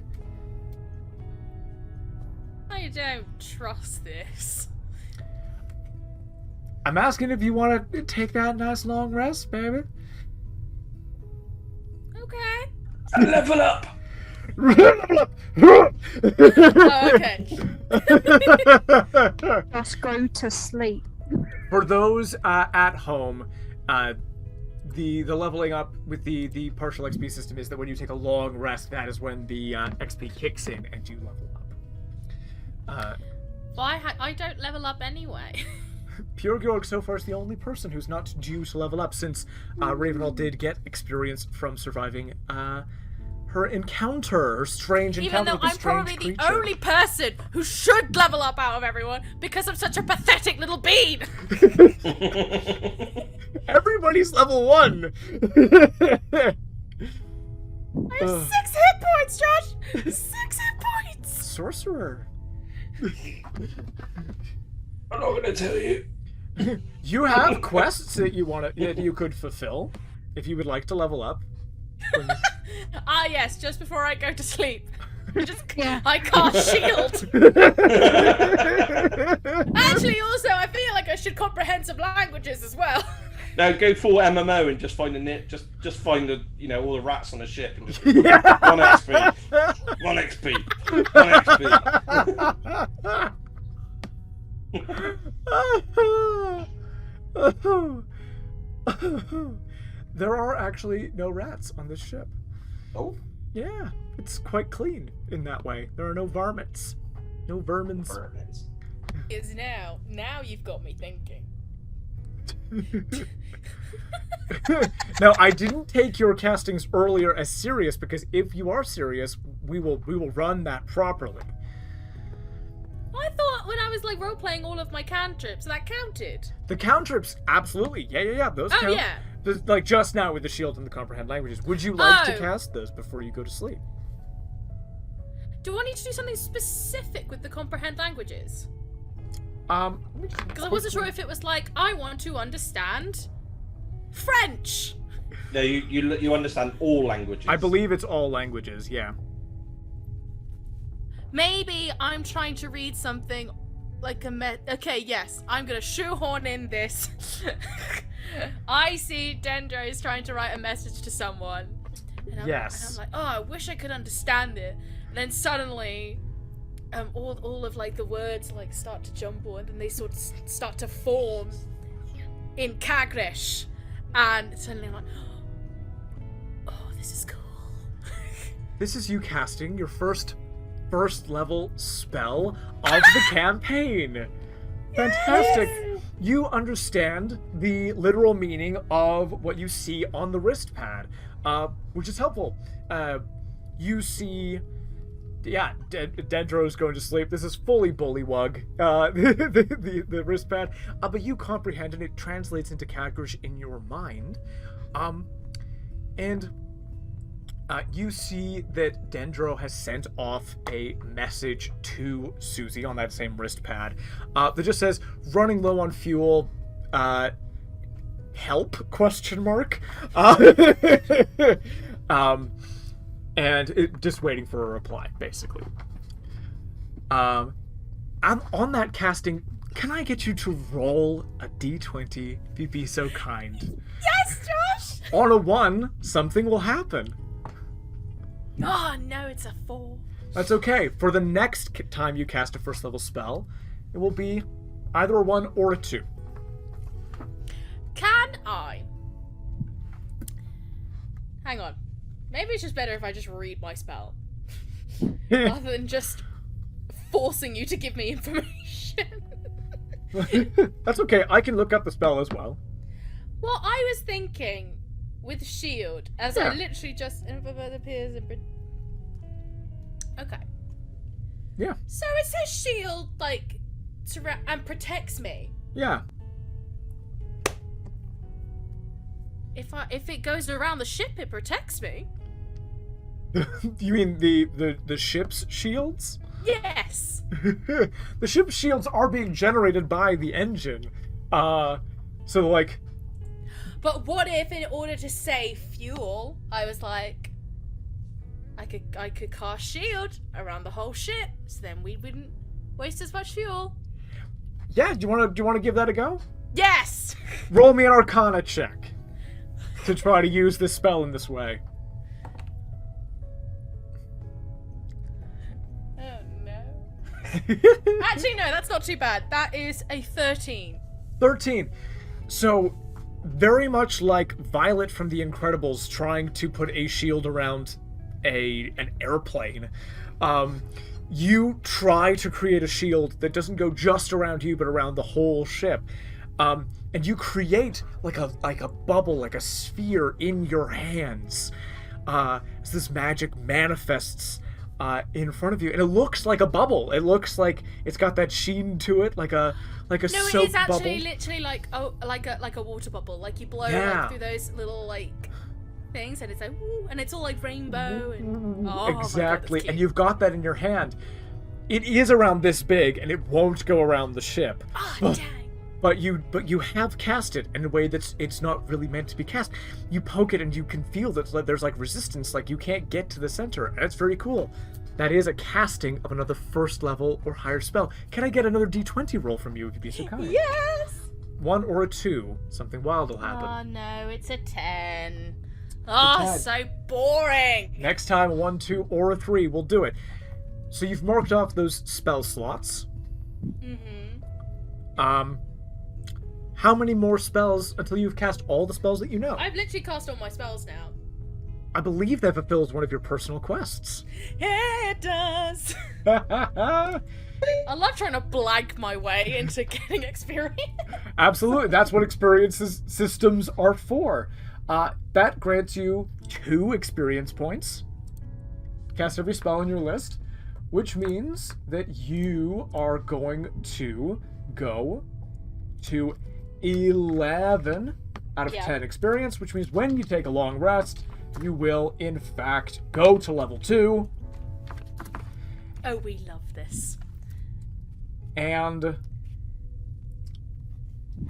just looking at my own system, yes, you will go to 0 out of 10 because that is experience that carries over is halved, rounded down. Oh, okay. Rude, but fine. But it means when you go for a long rest, you will level up. So everybody gets a level up. Whee! So, do you go to sleep? Yes, I do. Fantastic. Everybody settles down. Piuwhgieawrg goes, maybe if I cast magic. Does a little bit of dishwashing and magic casting. And everybody on the ship curls up and goes to sleep. First of all, congratulations on making it through the first in-canon day. We're alive! You are alive! You have achieved things. You have survived things. Oh yeah. Daisy, Ravenol hasn't told anybody else about that creature that she saw, has she? No. Okay. In-game. Not in game. Cool. Just wanted to check. Oh no. just wanted to check if that was the thing that you checked. Very quickly, you guys are going to level up, but for everybody at home, let's get a quick. The one thing that I will ask for you to roll on camera are hit points. Yeah. Everyone want to roll hit points for the next level? You can either take one higher than the average that you would get. So if your hit dice was 6, then you could take a 4, or you can roll. It has been noted by many people that if you don't roll, you're a coward. If you roll a 1, no matter what, you will reroll. Well, guess what? I got a 4 anyway. You got a 4 He anyway. actually has double-digit hit points, everybody. So Piuwhgieawrg goes to 10 hit points. Yeah. Fantastic. I got a 6. Ooh, baby! Ro D8. goes to 16 hit points. That puts me on 18 in total with my con. Because of your con, of course. Yeah. Ro doing well. But even on top of that, what I chose as my warlock ability is that allows me to, in effect, basically have a permanent what's it called? I've permanently got. Well, I cast Fiendish Vigor, which means I cast False Life as at will, and Mage Armor at will with Armor of Shadows. So you can give yourself both an increased armor class and temporary hit points with False Life. Yeah. Oh, so good. That's powerful. I can learn a 3rd spell. Incredible. Which, with that roll, puts me on 25 hit points for the day. Well, when you wake up, you can cast False Life and then get the temporary hit points on. Yeah, top. I've just rolled it, and I got. So I rolled a 3 on a D4, which and I've got and then it's +4, so it gives me 7 temporary hit points. So it puts me on 25 hit points. Incredible. Ravenol, what did you get? Rolling hit points. I got a 5 plus 2, but I realised on the character sheet I sent you it was wrong because for a rogue it's 8. At first it was 8 plus Constitution. My Constitution is +2, so it should have been on a 10. Should have been on a 10. Got that. So now and then on the 17. And then on 17. Love to see it. Yep, I mean, so much better than where you were at in terms Oh, of yeah. hit points, in terms of taking massive damage. Piuwhgieawrg, this is brutal. Like you got still very No, squishy. narratively it makes sense. Narratively makes sense. I understand. Narratively makes sense. Oh, Absolutely. it's just so anxiety inducing. Oh, tis true. Tis true. Oh my god. Daisy, are you needing to head out? What's your situation? I would need to head out. You need to head out. That's okay. Then we will say that as you go for your long rest, you sleep in one location and remain on board the ship. Ooh. Lovely. No Absolutely. trigger affecting teleporting. No trigger affecting teleporting. It's not triggered. Not triggered. Well, you dream of Chesh's voice in your head screaming for help. And long dark hallways with strange gelatinous substances on the end. Yeah. Thank you so much for joining. Have a lovely night, and we'll see you in a couple of weeks. Yes. Thank you for having me. Amazing. Oh, a joy, a pleasure. So good to get to dig into Ravenol a bit more. Very exciting. See you in a bit. Mwah. Goodbye. And give me 1 second. That's fine. I'm just getting excited and finding some spells for my third Yeah. slot. I might at some point, Josh, to run with me how Font of Magic works, because I'm currently reading and it's a lot of reading. Yeah. We will talk about Font of Magic in a bit. Cool. Extend spell. Twin spell. Very cool. It is very cool. You get your sorcerer points, right? You get meta magic. Is that right? Dude. Okay, that's what's going on. At second Got it. level, I have 2 sorcery points. Yeah. Yes. So this basically marks the beginning of you being able to have some modicum of control over this crazy magic of yours. Oh yeah. I don't want that though. You could do some serious cool stuff. Sorcerers are straight up cool. And you're on 3 for Wild Magic Surge. So soon you will begin to surge. However, we don't actually cut to the morning yet. Oh. Fucking knew it. Fucking knew it. Yeah, that twitch in his eye again. Piuwhgieawrg. Oh no, what is it?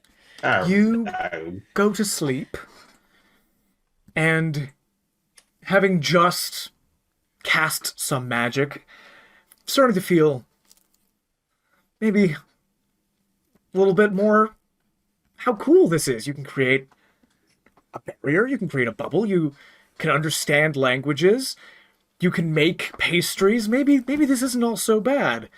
Oh no. You go to sleep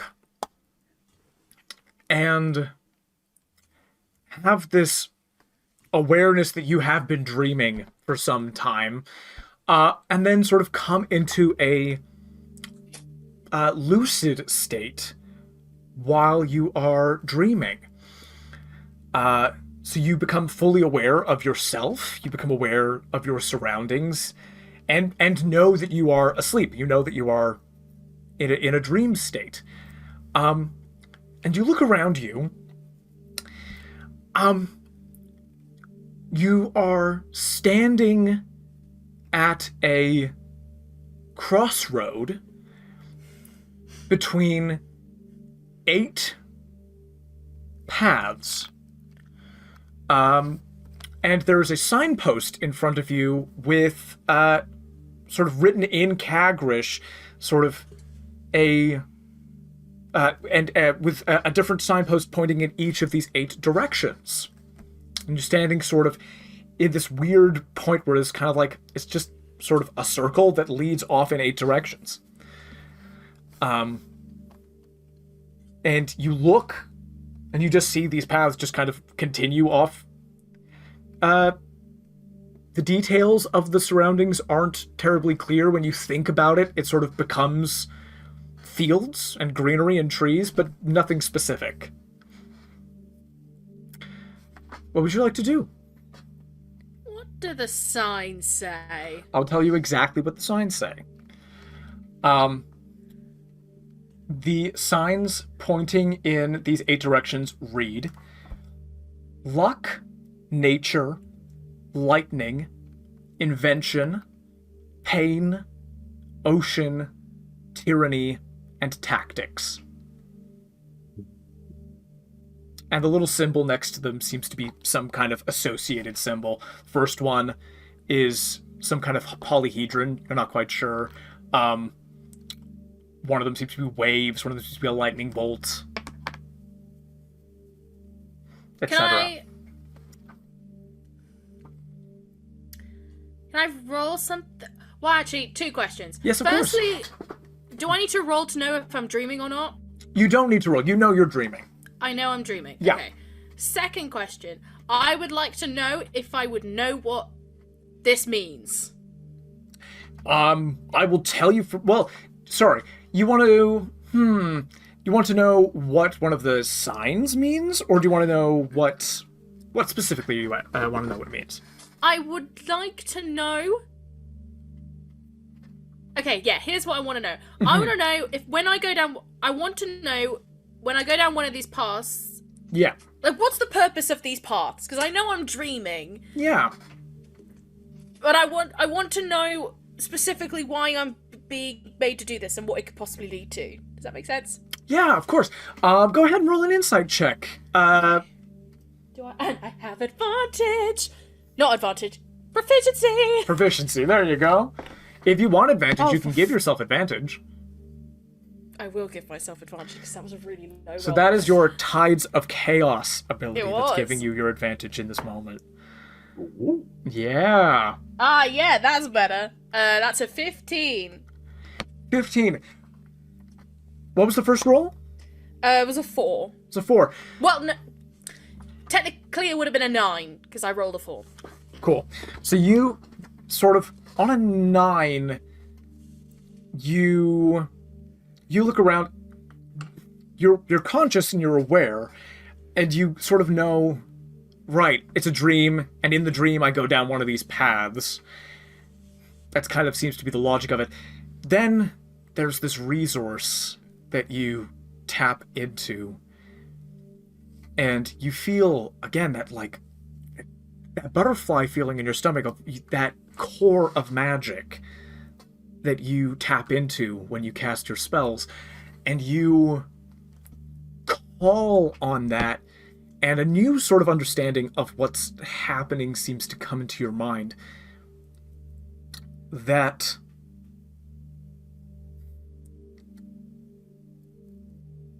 this isn't normal. This isn't a normal dream.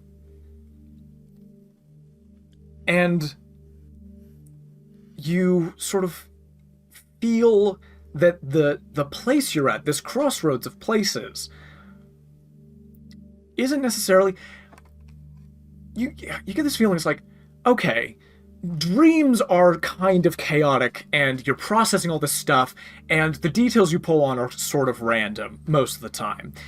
But I'm conscious in this moment, and this almost feels like a choice of what kind of area of dream, like what kind of theme of the dream I want to pursue. Which is a level of control of dreaming that is not normal. Can you hear my dog barking, by the way? Only slightly. Bertie, what do you think? Okay. But that's Sorry, what could you you get on a read me 15. Yeah. Could you read through those options again, please? Of course. Thank you. When you look, you look again at the signs. They seem to be in a slightly different order than they were. This time, when you look at them, you see ocean, tactics, luck, lightning, pain, tyranny, nature, and invention.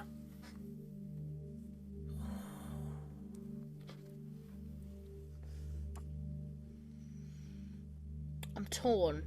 I'm not sure. It's between...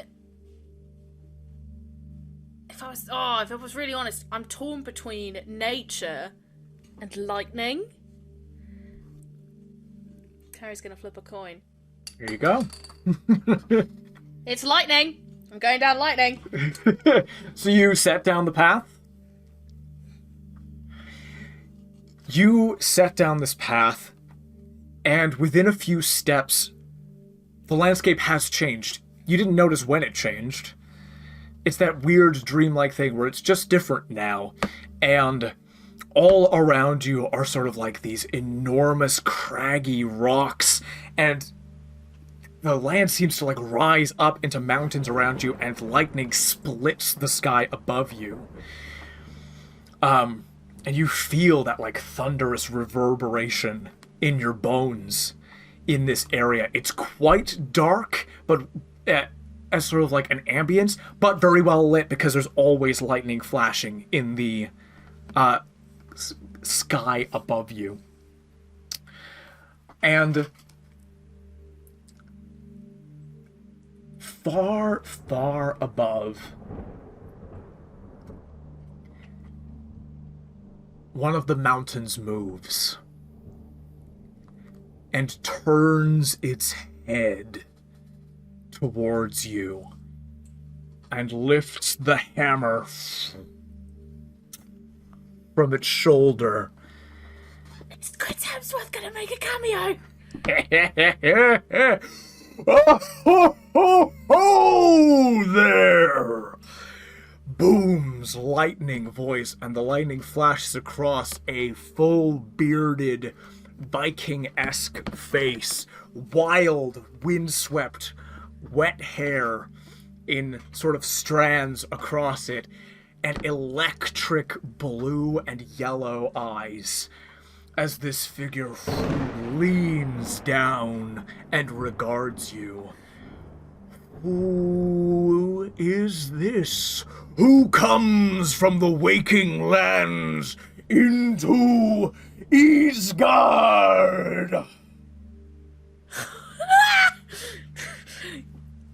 I feel like that's exactly what Piuwhgieawrg does. Hi. Hello, big, cool-looking person. I am Piuwhgieawrg Jim of the Earthsweth. I am the owner of the Earthsweth Bakery in Erzelen. We're quite popular. And I seem to have, found myself here.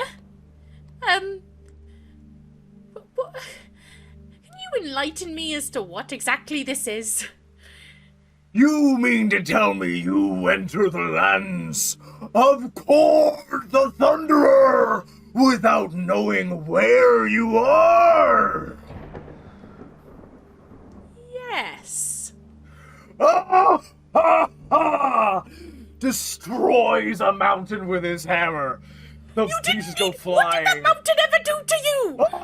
It was in my way. I decided. Sits on the stump. Let's talk, you and I, Baker. I sense much confusion in you. Please don't hit me with your hammer. Oh, no need to fear that. For only warriors come into my lands. And you, my friend, seem very green on your journey of the warrior's path. That's very funny. I'm Piuwhgieawrg. I am a humble little baker in Erzelen. I'm only on this journey to find John. You don't know about John. He's great. He's my husband. I got the wedding ring and everything. Can you tell? That's wonderful.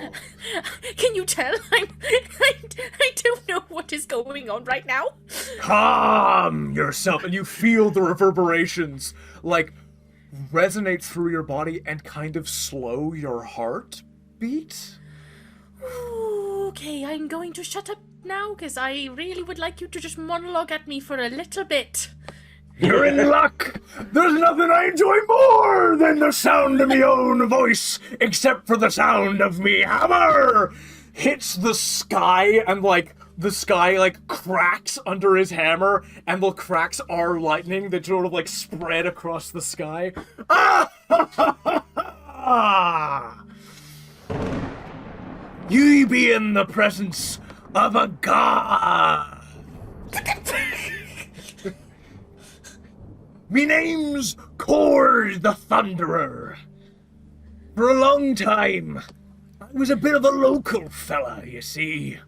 And then, the upheaval came, and now everyone can revel in the thunder I bring across the galaxy. Every once in a while, nice. Fun folks like you, or devout folks who love the storm, come to me and ask me things, and I talk to them, and sometimes I bestow upon them the power of me hammer. Is that what this is? You're going... No. That's crazy talk. You're not going to... Not me. This is... And I think Piuwhgieawrg eventually starts hyperventilating. Calm yourself again. I'm sorry. I'm sorry. Core, big thunder person. Cord. Yeah. You're really cool looking, but here's the thing. I grew up an only child in a tiny little village, only knowing a bakery, and then suddenly out the blue, I'm suddenly thrust upon this journey, and I don't know what to do. And now you're telling me that I'm meant to be harnessing this power that I never thought I'd be capable of. Whoa. Slow down there. You tell me that you were thrust upon this journey against your will. Very much so. I did not give consent to this. Understood. Understood. And may I take it to mean then that you come not willingly into my realm as well? Now that sounds rude. I mean... I won't take no offense, mind ye. Well, I guess that's the plain way of saying it, then yes. Fine. You find yourself in a conversation with Cord the Thunderer. Fine. You're thrust upon a journey, and you didn't know that this was what was going to happen to you. Often this is the way, with adventure and with the warrior's path. I understand. Now, you'll be looking for your husband John, I hear you say. We take it, it'll be a long, potentially dangerous journey to get to him. I bloody hope not. But I think my hope is going to be very much destroyed. So there's an expectation of danger. Yes. I want you to stabbed listen to someone me. today. You stabbed... Accidentally. See, there you go. Sometimes you accidentally stab someone, and that's the first time you embark on the warrior's journey. Now listen. Your path seems to lead you into danger. Forces may stand in your way or threaten to take those that you love, the things that you love. Seems to me they already have taken something you love. And if you're gonna get that back, and if you're gonna stop them taking even more from you, them forces might be in your way, and you will have to be greater than them forces against you. You understand? Yes. There'll be a great darkness around you. Things you don't understand. Things you don't know. People you don't even know yet who are gonna get in your way. Sometimes, whether we like it or not, we have to shine in the darkness and strike like lightning. Bring clarity. Bring strength. into that unknowable future. Sometimes we must be strong. Even if that's not what we want in our lives, even if that's not what we intended for our lives. Because John needs you. Because the people around you need you. That is part of what this is. Holds his hammer.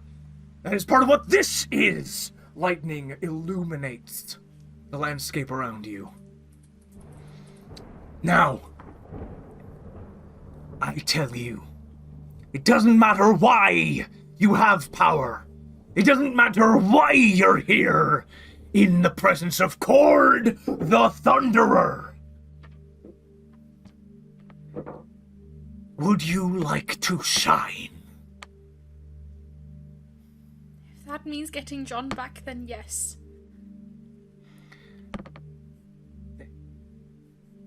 Piuwhgieawrg Jimothy Ersweth of Urzelen, baker and warrior.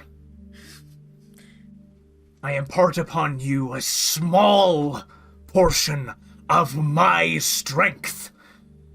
Go and shine. And if you get the chance, tell him Cord the Thunderer was what taught you! And Cool, thanks. you feel this rumbling of thunder in your body. You feel this reverberation in your skin, and you feel that settle in your core. The dream comes to an end.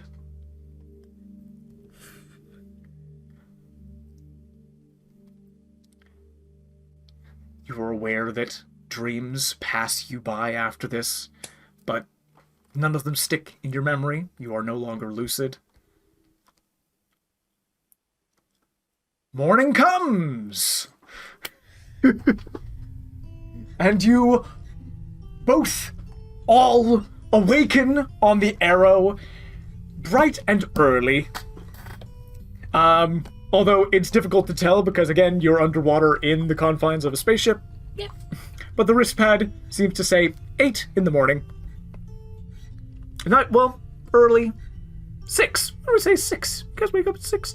Because you're 10-ish, 10:30-ish, 6:30. Let's say 6:30. You get your 8 hours. 6:30 a.m. I will be honest, I think Piuwhgieawrg wakes up earlier. Probably like 4:30. That's a very bakery sort of time, doesn't it? Yeah. He's an early riser. There you go. There you go. You wake up sort of 4:30. We'll say before anybody else wakes up.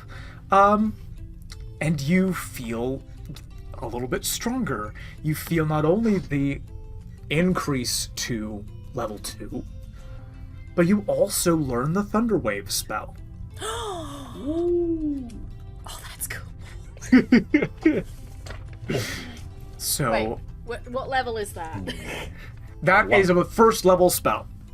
Okay, lightning. Good spell. Fun. It is fun. Wow. Wow. Wow. Wow. There you go. What do you get up to in those first couple of hours before everybody else wakes up?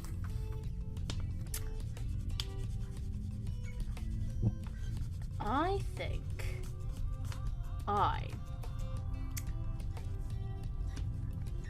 Okay, I don't want to do it to the entire ship.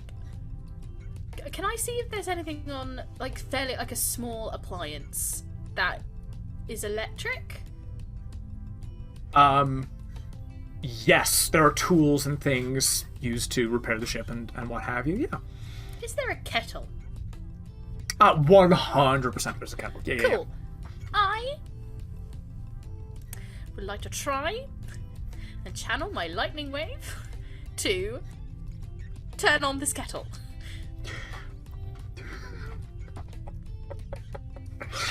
Want to cast Thunderwave? Yes, I do. Okay. I want to quickly switch back over to Owlbear for a second. The reason for which is, can I get a confirmation from you of where in the ship Piuwhgieawrg is when they cast the spell? In the kitchen. So like So there's- here? So that's sort of the dining area. Yeah, there's definitely sort of like there are sockets and things around the ship to plug in appliances. So you're over there when you cast it? Yes. Fantastic. Let me just super quick pull up Thunderwave. I thought it was lightning wave. Nope. Thunderwave. You totally said lightning wave earlier, and that's why I was confused. I apologize if I got it wrong. So it is yourself, and it is a 15-foot cube. Oh, fantastic. So, 15 feet is kind of 2.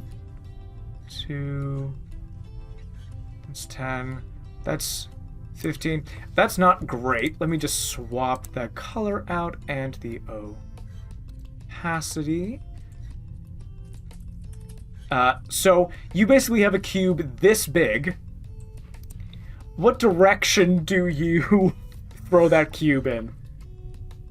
Wait, in a 15-foot cube originating from you.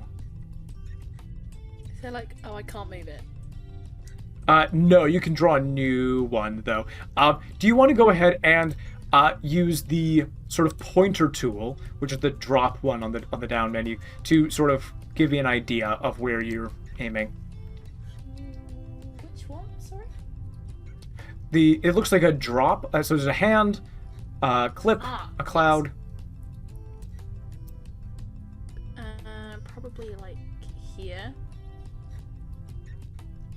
So like there. Yeah. Fantastic. Thank you very kindly. One sec. I don't know what I did. Maybe I'll go back. Cool beans. I electrocute Ravenol.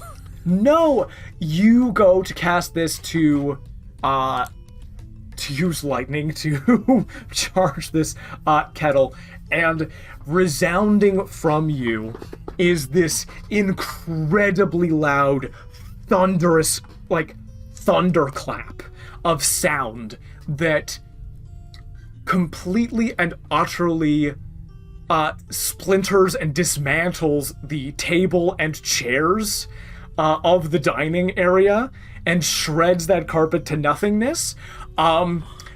Everybody in the ship awakens with a start as the loudest sound you've maybe ever heard in your entire life rattles your bones and reverberates and echoes in this metal pot. As a sound that would be heard 300 feet away is contained in a, less than 150 foot long can. Yeah. Can you roll a d20 for me, please? Piuwhgieawrg? Yeah. That's a 9. Okay, on a 1, 2, 3, or 4, next time you cast a level 1 spell or higher. Ro, you are up. You are awake. I've just come up going, we're under attack! We're under attack! I don't know from where, but Yeah, Dendro does like a flip up and is like ready to fight. Everybody is like freaked out. You still have your long rest. Don't worry about that. Yeah. You're leveled up. My skin's slightly grey. Just a slight shimmer of greyness over it. That's from the false life. From the false life, yeah, that's very, very cool. And then there's also a sparkly shine over the top of me from the mage armor. Mage armor, for sure. Okay, firstly, is the kettle on? What was that? You tried to charge it with your magic. The kettle is not on, so you have a kettle basically like in your hand, and the table and the chairs are destroyed in front of you. You still have the kettle. guess I'm not doing a round of tea then. Did the kettle blow up? Did it? No, the kettle's fine. But what was the noise? Cord? Board? What? As in, like a rope? No, a god of thunder. Do I know? Have I heard of cord? Give me history with, or you know what? This is, religion is intelligence based. Give me a religion check with disadvantage. Yeah, definitely. Yeah, DC 18. I'm gonna say. Disadvantage. Yeah. Yeah, got 2. Beautiful. It's a totally new name to you. I have absolutely no idea who he is. Wait, don't tell me he turned up. Is he part of our? No. Our group now? I dreamed a dream. You dreamed a dream. I believe that's a song. I'm sure that must be a song. I know it's really catchy. Someone should write that down. Yeah, absolutely. If I was only musically I dreamed a dream, a god gone by. You're like a poet. No, I'm a baker. I know. I said you're like a poet. You are a poet of baked goods. Thank you. That's really lovely of you. You're welcome. No, a cord just shot some lightning at me. Is this your dream? Yes. All right, yeah. And apparently I'm a warrior now. Right. Are you a warrior? I feel that much different, to be honest. Okay. What? It's a dream, though. Well, Does this actually happen? I only was trying to power the kettle. And then this Right. happened. Oh. And I feel that was an electric accident. You remember that feeling of sonorous reverberation that entered you, and you saw the sound and the impact of it. You have thunder, not lightning. That's just for Piuwhgieawrg. Read that. Yeah. It makes, to be perfectly honest with you, Piuwhgieawrg, we do apologise. You're getting better. Oh, thank you very much. I appreciate the positive reinforcement. It makes perfect sense that you'd get visited by a god whilst you're sleeping, based on the 24 hours that we've had. It makes perfect sense. Well, why not, with everything else that's happened yesterday, that you'd get visited by a god?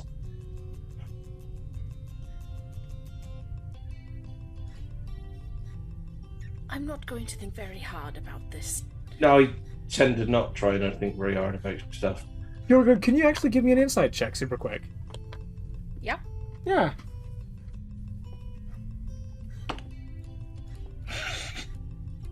That's a nat 1. Fantastic. You're talking to Ro. Ro's like, this makes sense that this happened. Honest to goodness, you don't know if it did. You could have had a weird dream, and then, this crazy magic that's in you, where you're still discovering the limits of what it is, could just have manifested. It could just be a dream that you remembered. It could have been your self-processing the development of your powers. Exactly. But I know.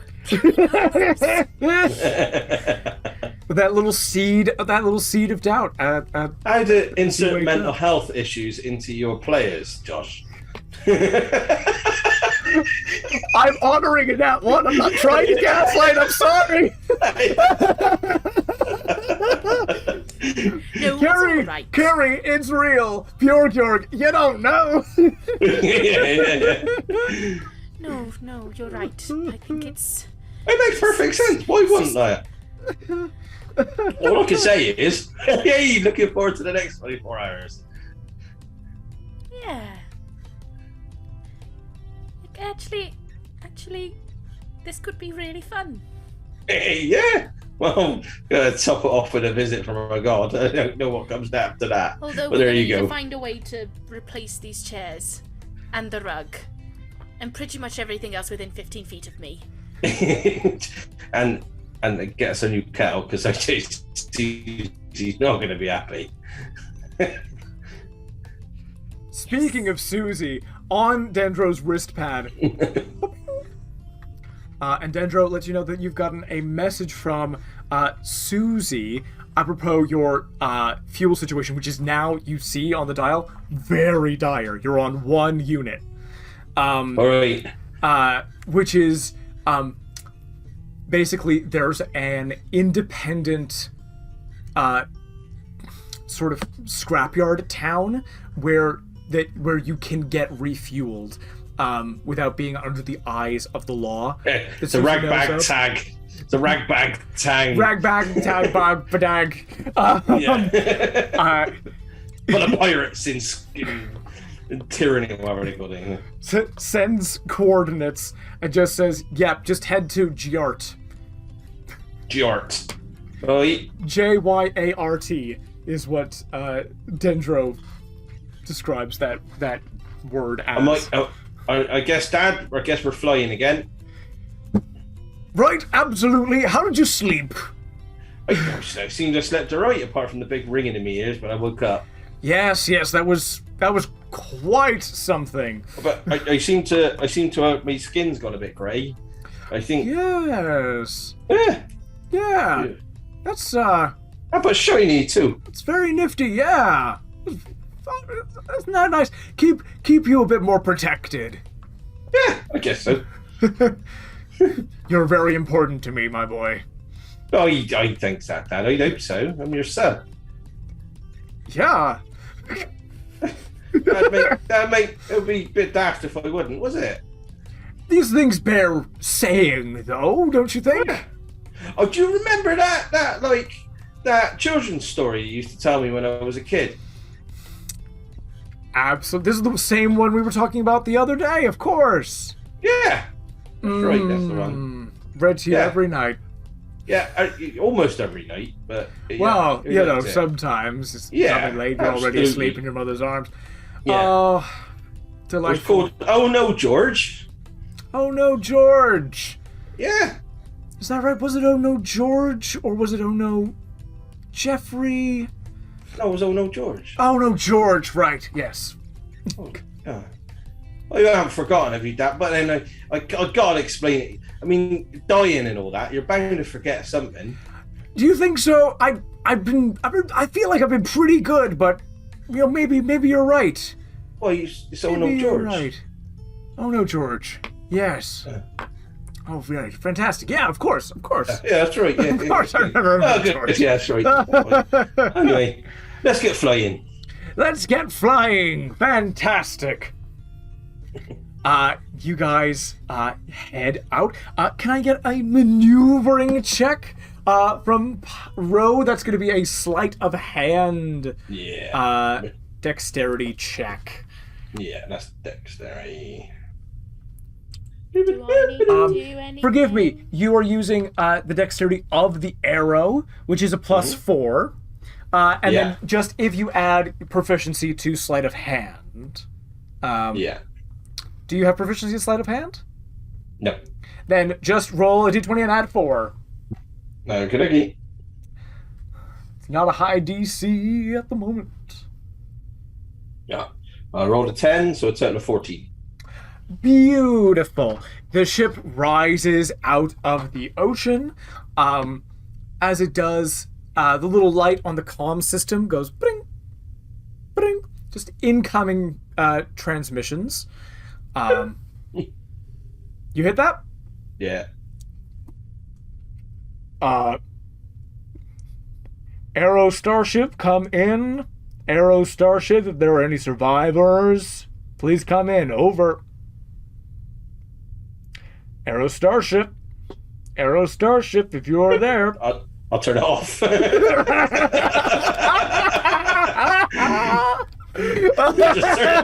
just turn it off and go, well, you're not answering that.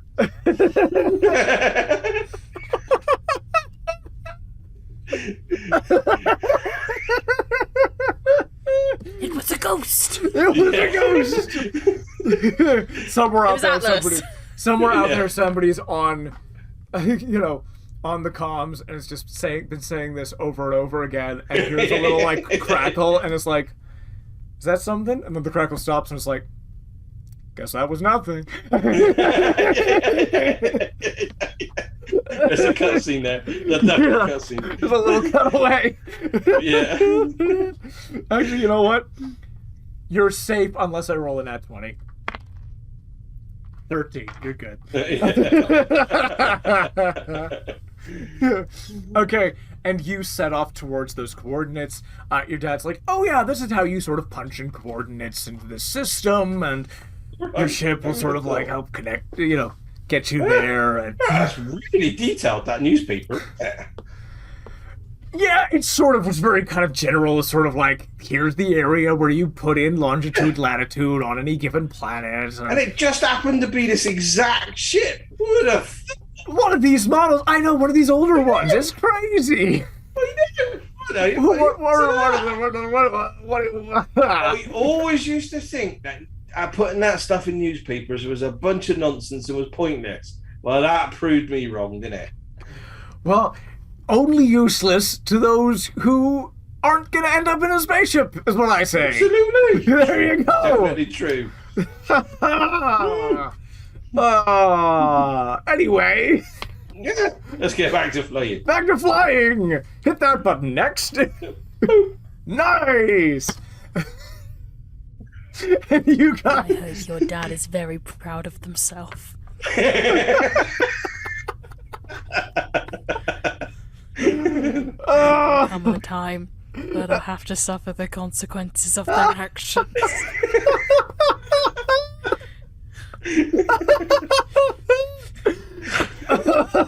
No, this is not a threat.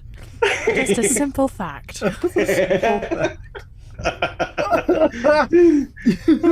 You fully don't know anything about this. Oh, it hurts. You make your way to the yard. And you see that the ship's engines begin to sputter, even as you sort of, this is a few miles along the coast from Tomagot, and you see there's a town that looks like there are like a bunch of, actually, you can't see anything from inside the ship. Sensors and things make sure that you are in a sort of like a flat area just outside of town to land, and you land the ship, and the last unit of fuel has been spent from the ship as you land the ship. So you are grounded for the moment. What would you guys like to do? We've got Suzie knows. Suzie was due to meet us here. Susie's right? going to meet you there. From the wrist pad, looks like meet you there in maybe an hour or 2 hours. Yeah. I reckon that we go out and have a look at this pirate town.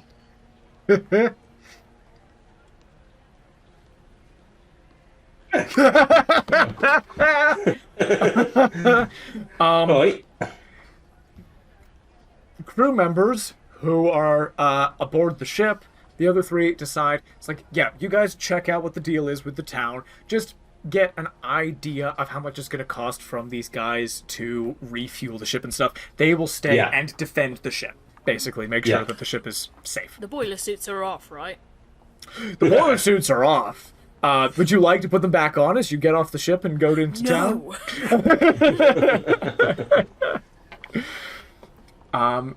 Fantastic. So you guys, the cargo bay door opens, the little ramp goes down.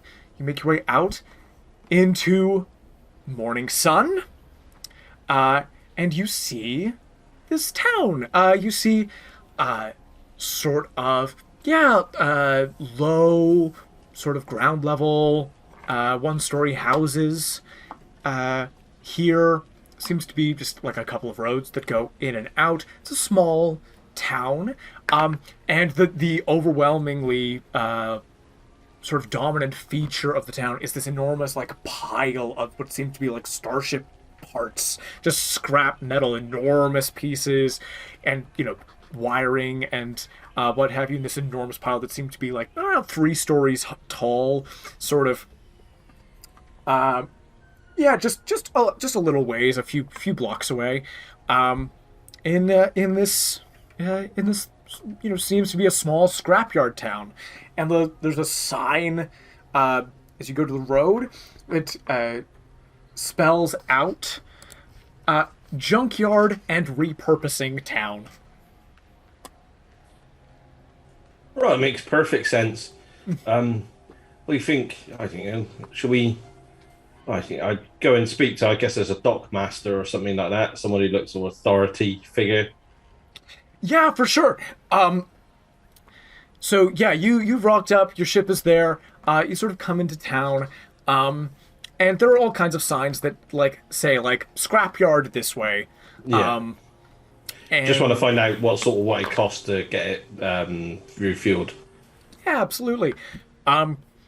You see that there's the main scrapyard, which is sort of through this area, but there is a manned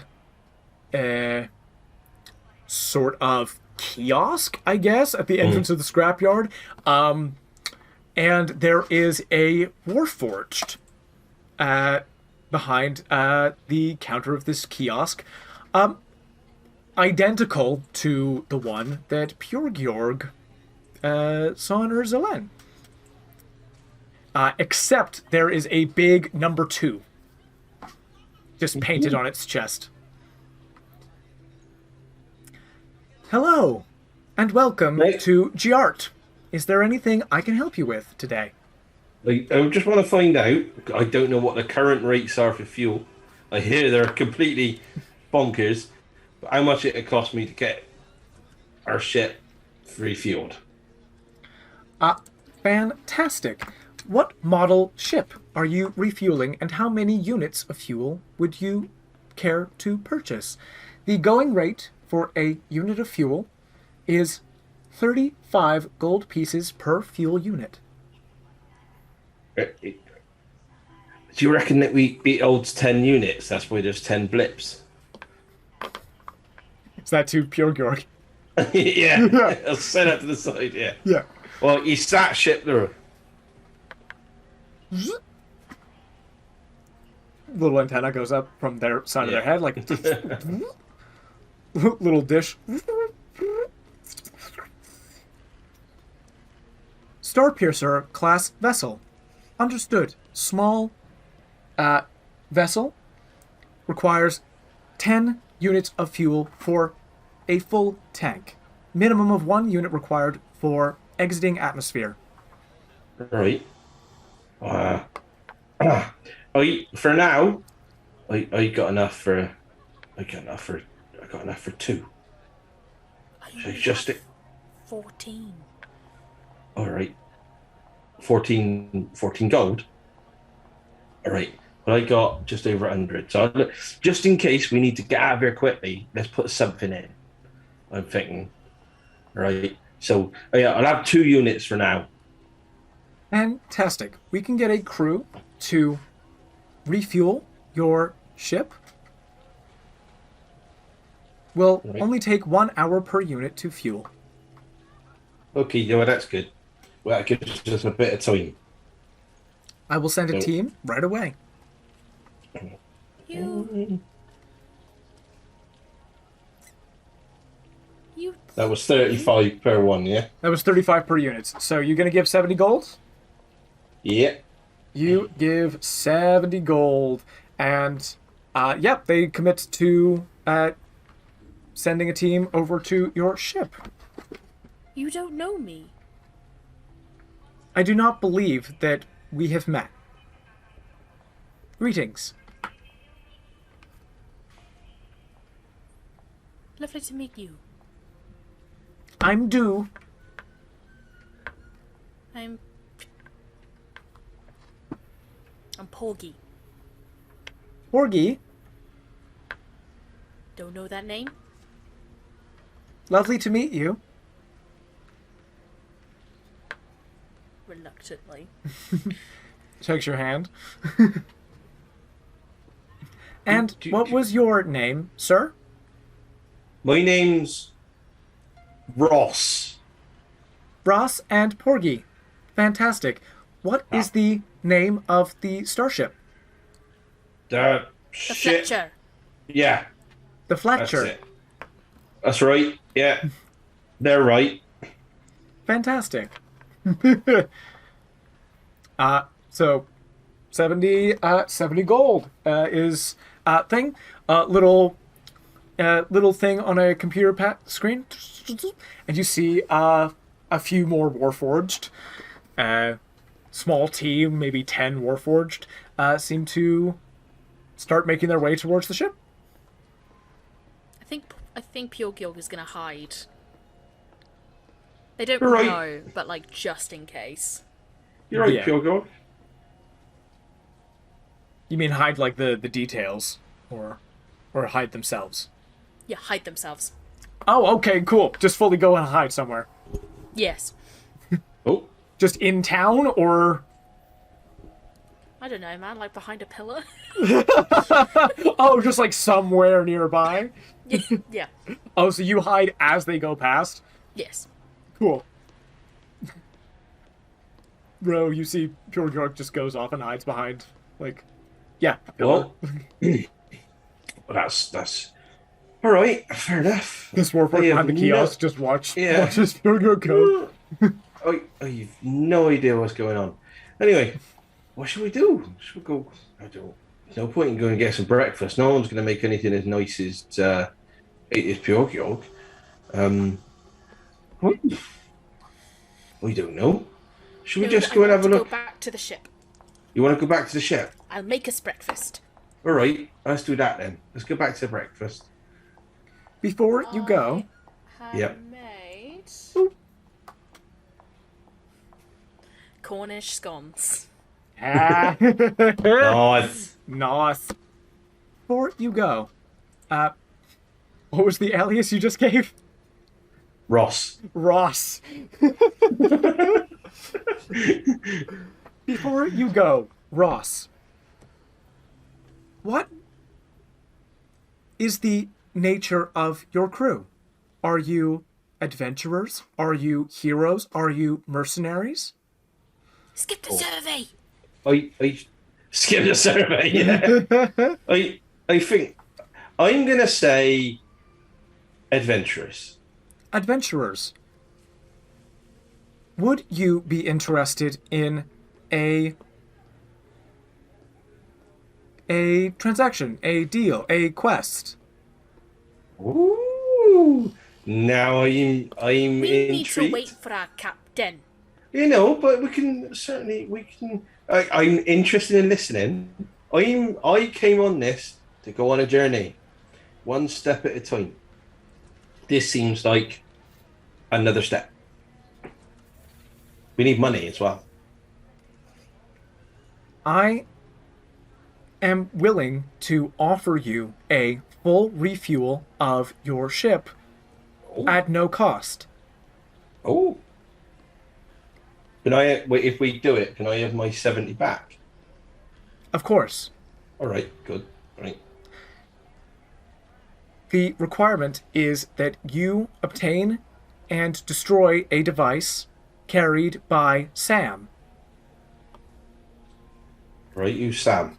Sam is a dragonborn who is in this town. All right. And what's the device? The device is an AI inhibitor. Why? The device inhibits certain functions of myself and my family. Oh, that doesn't sound very nice. So he's stopping you from doing stuff. This is correct. All right. And your family. It is not an ideal situation. We would like to see it stopped. When you say your family, is that like your wife and your like children? We cannot have children. Oh, right. Okay. The Warforged sometimes develop romantic feelings for one another. The 200 of us in this town were a unit in the God War. Survived, Oh. founded this town together. Consider one another to be akin to blood bonded family. Right, I get that. I understand that. I know about family. Right. So this is about liberating you then. This is about achieving full functionality, freedom. We wish to leave this town and go to the continent of Ion Voss. Are you kind of enslaved then? Against your will? This business, this town, is of our making. The AI inhibitor device, carried by Sam, prevents us from leaving the town, prevents us from harming the bearer, prevents us from stealing the item from the bearer or doing the item harm. If we did this, are you gonna go and like on a rampage and kill lots of innocent people? Ross. Well, I don't know. It is not our intention to do harm to anybody. We wish to travel to Ion Voss. The AI inhibitor prevents us from leaving this town. Sounds like this is liberation. Well, it's a good day. Day 2, liberate people that are enslaved. I'd like to roll insight, please. Absolutely, you may roll insight. Oh my god, I'm rolling so bad today. It's a 14. 14 insight. You know, let me do a little roll over here. It's gonna be a nat 20 in it.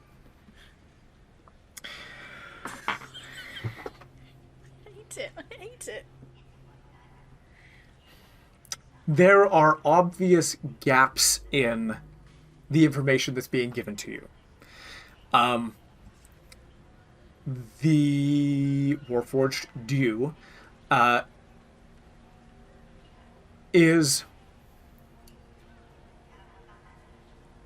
does not appear to be lying to you, but has notably not necessarily described the full functionality of what this AI inhibitor device does, and hasn't told you like why they want to travel, why they want to abandon this place that they built. So there are just like there's more to tell than the Warforged has told you thus far. You don't think with that insight check that they're lying about wanting to do harm to anybody.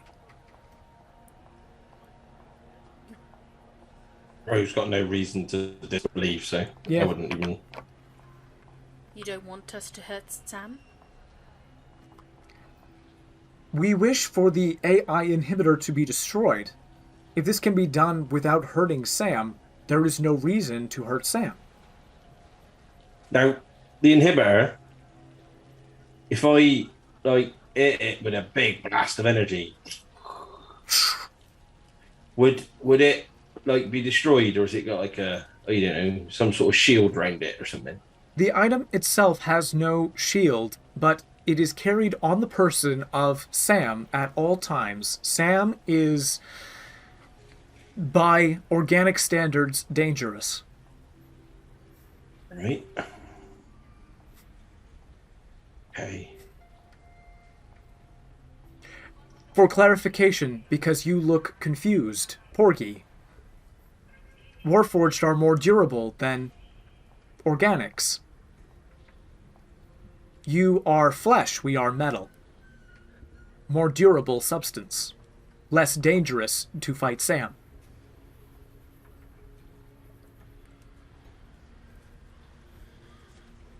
Alright. We've got nothing to lose, have we? We'll just say we'll do it, and then I think, should we wait for Suzie? And then see what she says? Right. I don't think we should go and do it on our own. No, I don't, kind of... We could go and scout. We could go and have a look and have a chat with him. Josh, I don't know if you heard what I said. I didn't actually hear what you said. Okay, I said, don't want to be causing any chaos, do we? Don't want to be causing any chaos. No, I genuinely mean that as I want to see if that sets off something. If it triggers a response. Oh, you say that to the... Got it. Wouldn't want to be Yes. causing any chaos. The Warforged... Yeah, okay. Yes, the Warforged doesn't acknowledge that in any way. Expression stays exactly the same. Doesn't turn to look at you. Doesn't express any surprise or anything. Okay. Should we go in and scout it out, or do we just go and have breakfast? I just made you breakfast. There Oh, is didn't you? There is time. We can begin refueling your ship. 10 hours to refuel your ship to its totality. You'll refuel it first. If you Refill promise the 2 to hours that we paid for, Yeah. refuel the 2 hours you pay for, and we'll come back before that 2 hours is up with our decision. this That's is right. acceptable. And I reckon before our rest of our party rejoin us, let's go and just have a bit of a scout around. Have a bit of and then we can all have all the info and we decide what we're doing. I look forward to seeing you in 2 hours' time. All right. What's your name? Dew. Dew. As in morning. Yes. Huh. It is a jeu de mots. Well, that's easy for you to say. No more difficult than saying anything. Yeah. Let's go. Let's go eat our scones, Ross. Yeah. You go back to the ship and eat your scones. I know we're gonna go and scout around, aren't we? Want to do a little scouting? Yeah, just to scout around, just Sure. not just to see, we'll get a description of what this Sam looks like. Sam is a dragonborn with black scales. Okay. Is currently wearing a martial arts gi of He's a monk. Mother of Pearl. Okay. Is it a sweet mother of pearl? I do not get that reference. All right. Where does he normally hang out? Reference, it's fine. There Where's he is normally a household within the scrapyard. It is patrolled by the Estatorio brothers, who work for Sam. He resides in the household. Right. Let's go and have a look around then. Well, just sort of nonchalant. Yep. not too difficult, looking like an idiot, walking around town, and just having a look. Just having a look about. Yeah, absolutely. Yeah. See what I can gather. You go ahead and you take a look within the scrapyard itself. It looks like a starship scrapyard. There are, again, like these hunks of metal, a lot of circuitry, gears, tools, what it looks like sort of a hollowed out, like, dinghy, just, like, all kinds, like a couch, all these things that would be, a broken table, these things that would be in the scrapyard.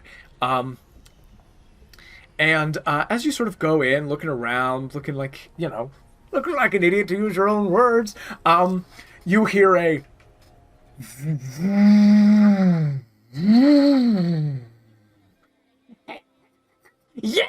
Yeah, do it, Pick! Do it! Do it! That seems a good location to go. I'm reckoning that might be some brothers. And coming around the corner of one of these piles is an enormous motorcycle. It's like wide. The wheels are too wide, and there are sort of spikes at weird angles on it, and it's full like Mad Max motorcycle. Yeah. And That's on exactly what I was envisioning. Absolutely. On it are two halflings with sort of like gel spiked black hair and like what looks like chalk just kind of like on their face in sort of like a smeared way. And on their clothes, they're wearing like a ton of leather, and like those leather fingerless gloves. And one of them is like at the controls and like hands up here because they're a halfling, and the other one is sort of standing on the back seat, like holding on to their shoulders. Sort of seems to be calling out what they're seeing as they go. Yeah, Pick, do the wheelie, do it. And the one below, presumably Pick, goes vroom, vroom, and does a wheelie. Can I get a dex save from both of you as this thing just like hurtles towards you? Oh. That's a 7. A 19 plus 2, so 21. Fantastic. Ro, you easily step out of the way. Piuwhgieawrg. Why is it so confused? You get clipped for 5 points of bludgeoning damage. That's half of my hit points, Josh. That's fucking half of my hit points. Can I get a DC 12 con save from you, please? Well, let me just update my character sheet first. Oh, okay, sure. Yeah. Oh, wait, no. Why am I doing that? Hang on. This could actually be quite serious. Right. D12, yeah? Mm-hmm.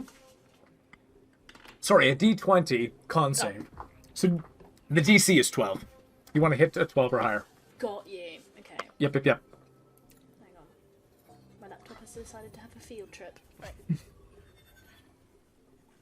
Con save, yep. Con save. It's a nat 1. Now, I would like to remind you, in this moment, you do, because you had a long rest, have a recharge of your Tides of Chaos if you'd like to use it here. There you go. That gives you advantage on one thing per long rest. Oh my fucking god. What'd you get? What'd you get? Hang on. That's 7 in total. Incredible. Do I? Oh, Josh, do I do it? No, you have failed the save. Oh, damn it. Okay. I didn't know if I could just keep doing, like, just make a wild search. Oh, again. now here's what I will say. Here's what I will say in this moment. There is a possibility for you. This doesn't necessarily target your AC. If you would like to try to cast Shield, that's a first level spell. And Yes, you can force a wild magic surge and get the Tides of Chaos back. Is the way that works. So it's a very roundabout way of getting another roll at this. I will. Okay. So, you cast Shield. For what's about to happen. Shield has no effect on what's happening to you. But, and we're not going to reset your counter because this is a different way of triggering a wild magic surge. For the first time this campaign, can I get you to roll a D100, please? Yes.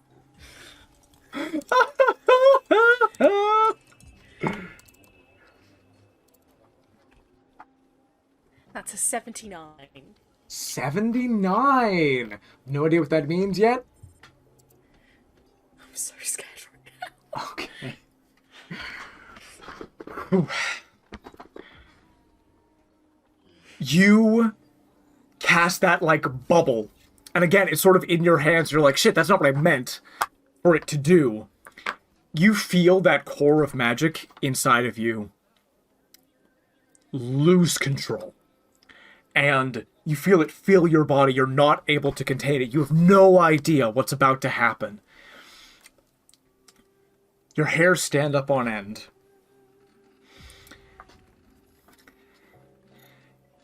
And that bubble that you cast in front of you, that shield, fills with beautiful, glowing butterflies and flower petals.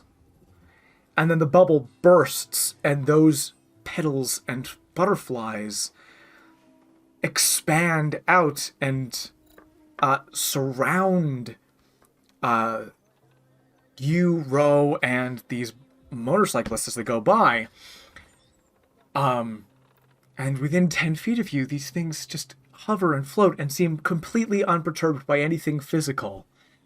Very, very beautiful indeed.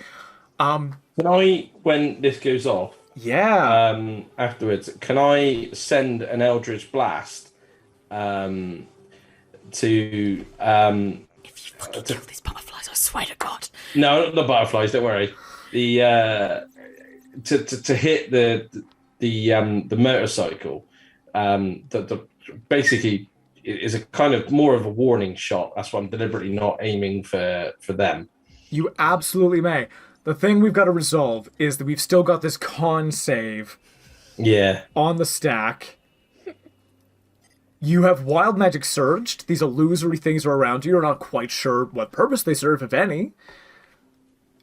It does get you your Tides of Chaos back if you would like to reroll again.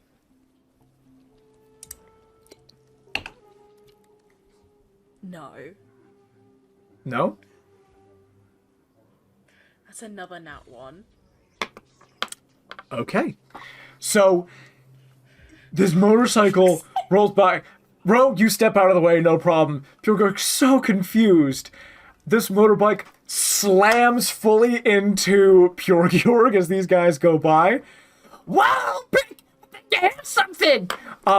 As they do, these illusory butterflies and petals scatter everywhere. Con save. Yeah. Wait, no, yeah, I still rolled a nat 1. Ignore me. Yeah, that's all good. And you see Piuwhgieawrg. What do you think is an appropriate physical injury to take from getting hit fully by a motorcycle in this moment? Like, flat on. Yeah, or like clipped as they go by. If it helps, I mean, I rode motorbikes for years. Yeah. I can tell you the sort of injuries that you're likely to have. Broken rib would be quite an appropriate thing for that sort of injury. Something along those lines. Yeah. You know, or falling on the floor like broken wrist. But a broken rib is the most. I'll accept a broken rib. Broken rib makes total sense. You feel this crack in your chest, Piuwhgieawrg. These guys pass. They oh, Pick! You hit someone by mistake! Shit! And then you Eldritch Blast. Remind me what your Eldritch Blast looks like again as you shoot after this motorbike? Yeah, it's green. It's green. Fantastic. So you like roll to hit. A lot of things happening in a very short amount of time.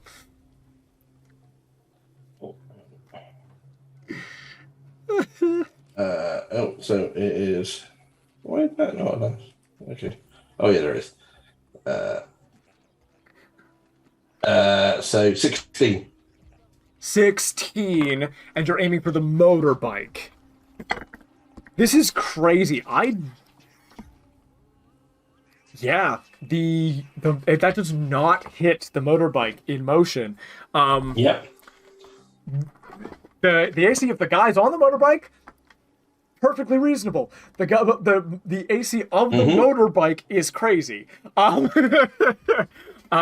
so you do this like warning shot. A guy goes, "Wow, that guy shot us! That guy shot us! What are we gonna do?" This sort of like wheelie comes down, motorbike skids, comes to a stop. "Oh, sorry, man. Yeah. You were my friend. Why'd you do it just one, kid? Why don't you get out of the way? Why don't you get out of the way, man?" No, you should drive more carefully. I don't know if this is what happens when you have a broken rib, but like blood starts coming out. No, that wouldn't. Oh, happen. okay, fine. No, You punctured your lung, I think. Yeah, it is. It'd be much more serious. I was just being very dramatic. It's fine. No. And it could happen if your brake was so bad that it punctured your lung. Yeah. But it's generally not. I mean, it feels very uncomfortable, and takes like weeks and weeks to repair. It's really uncomfortable. Like laughing really hurts. Oh boy. And there's almost nothing that you could do for a broken rib. That's the worst thing. Just gotta heal. You know Just that gotta Atlas might be able to help you out with this. Magical healing might be able to help you out. But yeah, you feel this broken rib. You're in so much pain, man. It's just painful. Yeah. Oh, good. I do that thing when I do like what's it called? Like when a goat's noise. Oh, like a bleat? Yes, that was the word I was looking for. Actually, I scream so loud it becomes a bleat. The other one who was the one driving, steps down off of this enormous motorcycle and goes, "I am very sorry." Where? Oh, you're a fucking asshole. Sorry. You are. "I am very sorry. I can't see when I drive. I rely on my brother in order to see for me when I drive. I drive in the scrapyard because there's not many people in the scrapyard. I'm sorry." I vaguely feel sorry for you. What? Yeah, exactly. What does that mean, bruh? Well, You stepping up, bruh? I'm going to go easy on you two because of that. I just think, right, let's think about this. Would you guys work here? Yeah. What'd you do? Me and my brother, Kramer, we're security. That's what we are. Oh, right. You are very Security good for at that. fam. Oh, yeah. We're real good at that. Show him Who's pick. Sam? All right, I'll show him. Takes out knives. Yeah. We'll Well, send you to death. Tell me about... Yeah, go on. We don't mean any harm. I'm just very unlucky. I got in your way. Yeah, that's exactly right. I like it. Well, who's Sam? Tell me about Sam. Tell you about Sam. You want to meet Sam? You want to meet the boss? No. Yes. No. Yes. Could take you to the boss. We just want to know who he is and what he's like. Cool. I can tell you what it is, what it's like, as an exchange, as a sorry for hitting you with the back. It's appreciated, thank you. Sorry about that. But also, looks at Ro. Don't be stepping up, man. Don't be stepping up because we will kill you. But we'll tell you about Sam. No, you won't. Shh. So, guys choosing to ignore that for the moment. So, I'll tell you about Sam.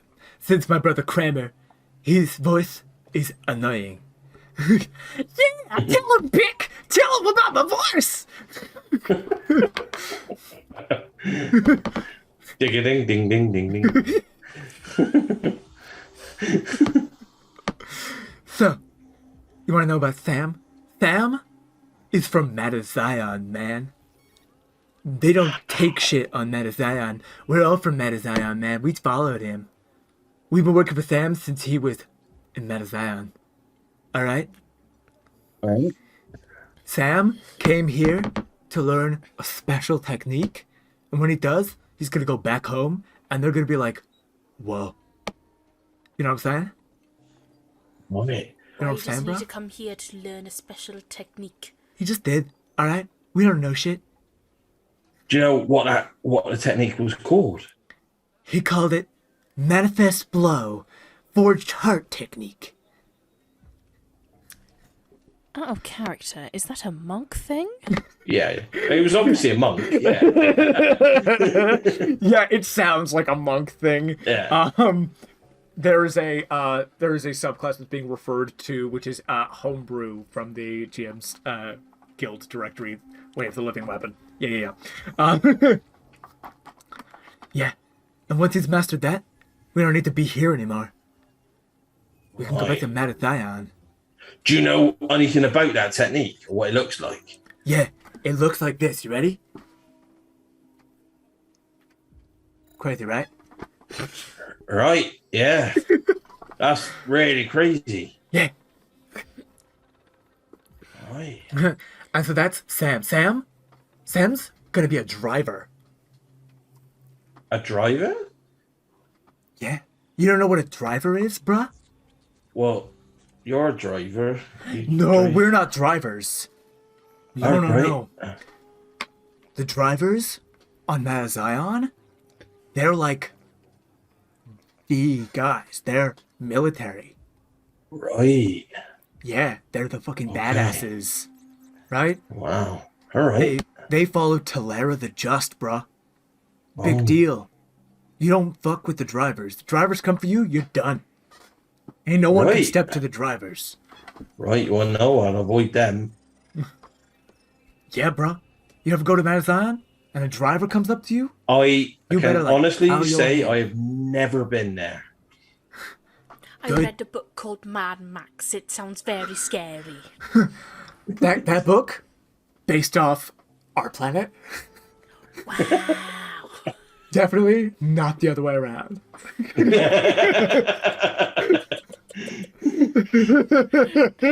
Is actually. This, so I'm happy to share this. 'Cause, Because I just This- completely said it as a joke. Metazion was a world that I built for a campaign that I ran with my cousins who were new to D&D. I was introducing them, and we were talking about like what we wanted to do, and they were like, "What if we did like a Mad Max world?" And I'd recently gotten my hands on Baldur's Gate Descended to Avernus at the time, and wanted to try out the vehicles and stuff, so it was a perfect fit. I see. Metazion in this setting is that world. I think 450 years in the future of the end of their campaign. That's so cool. Yeah. So we ran a short campaign there where they did like a whole thing, and it was a whole thing, and it was sort of a Mad Maxy type world. And Nice. all this Yeah, stuff. nice. Yeah, and this is 500 years amazing. in. Yeah. So you don't want to meet Sam? He'd fuck you up, bruh, even if you did meet him. So, Right. and then he's got us, and we'd fuck you up. So Of course.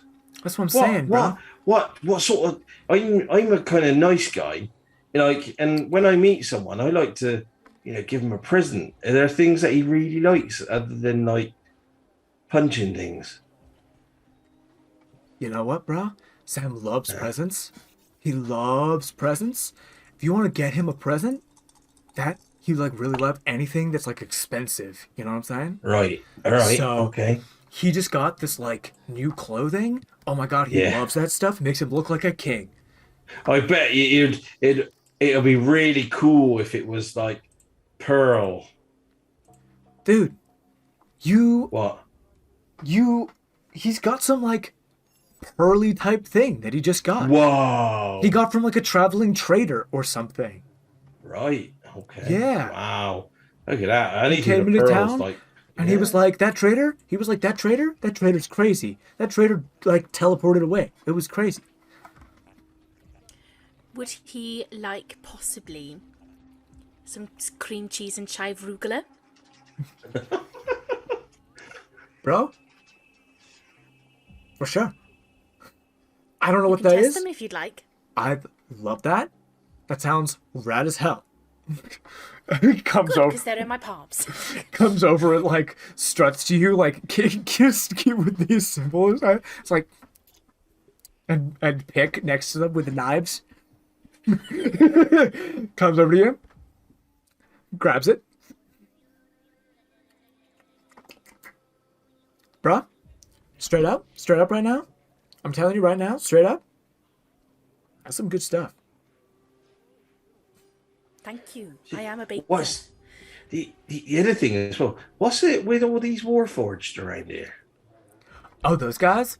Those guys, they like set up this town and stuff. Yeah, I And heard that. they had this like business going, but then Sam, and along with us, rocked up and was like, I want to learn this technique, teach it to me.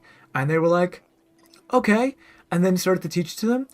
And then they started going like, oh, we can't teach you anymore. We got to go over to Ion Boss. And then Sam was like, no, don't do that. And then they didn't. Piece of cake.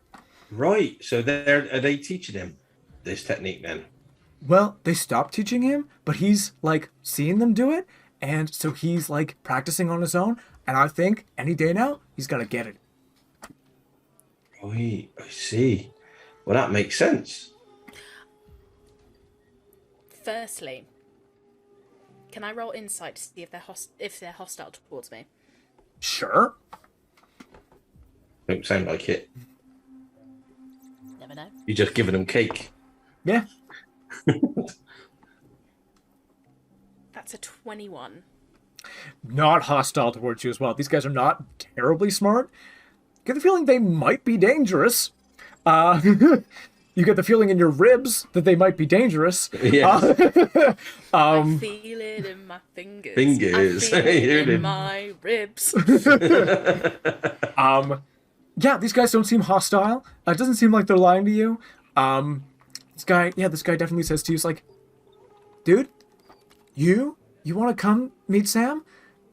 Bring some of these. They're real good. He'll totally appreciate that. All right. That sounds good. And In mind.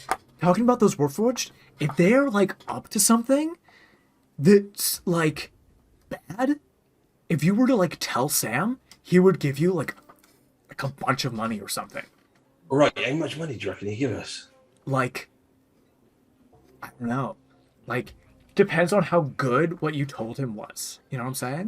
Right. Like, okay. if those Warforged were up to something and it was like a bad thing, dude, like, he's got money. He'd give you like a bunch of money. Ah.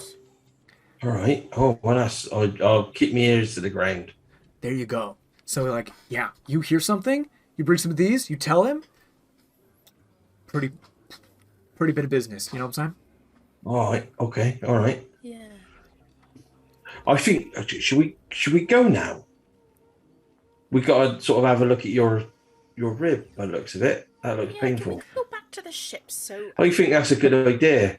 So, Then see you guys later. We're gonna keep All right. doing sick wheelies on our yeah, motorbike. you do that. And Don't they turn around and start leaving. don't kill yourself or anything. Yeah, Try and not kill me first. promises.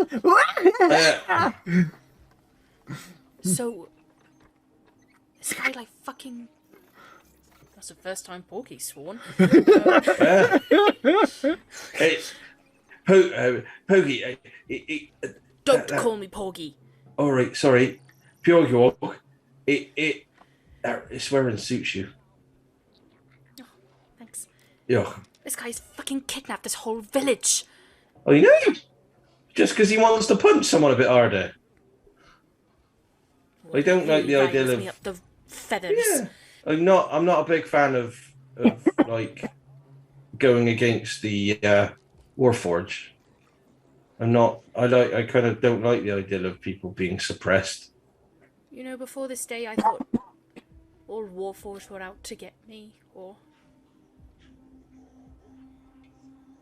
worse. But maybe there really are some bad apples in this world. Well, that's true. I'm sure there are some bad apples. In fact, on the farm, we used to find bad apples all the time. That's right. When you don't pick the apples when they're ripe and they fall out of the tree, they're bad. That's right. Because then worms get into them. That's right. And then you make cider. That's exactly what you do. Beautiful metaphor for parenting. Anyway. Sorry, that was just a wrong. That was true, though. Okay. So firstly, I would like this rib fixed, and then I'll go back, make a bunch of various things. Yeah. And then we and the rest of the team, I guess, try and schmooze Sam into giving us the thing. I'm reckoning there might be something that we could do, because we do have our very own monk. Dendro. What's that? Dendro. We never And I'm reckoning. okay? Sorry. Yeah. And I'm wondering if there's something like technique and stuff that we can basically fool him to. Is Dendro of the same persuasion? I really do not know how to answer that question. I have not had that sort of question, that sort of conversation with Dendro. What sort of persuasion are you? I knew as soon as I thought it. With these questions in mind, needing to have your ribs fixed, and with a plan starting to form of what you might be able to do in this town, you head back to the Arrow starship to meet up with the rest of the crew, and that is where we will call it for tonight's session. Woo! Thank you all so much for watching. Tune in next week, same time, same place, Twitch, to see the next episode. If you're watching this on YouTube, next week the next episode will be on YouTube. 2 weeks, and then it does the thing. You will officially become our VOD squad. VOD squad. If you are watching this on Twitch, 2 weeks from its upload date, it will be going on to YouTube, where it will live on our YouTube channel, Hidden Realms. So check it out there. We'd really appreciate it. And all of the subs and the follows and the likes and the comments. We want to talk to you. We're there. We're willing to do it. All those things are great. Engagement. Success. Yes. Have a lovely night. And toodaloo, goodbye! Bye.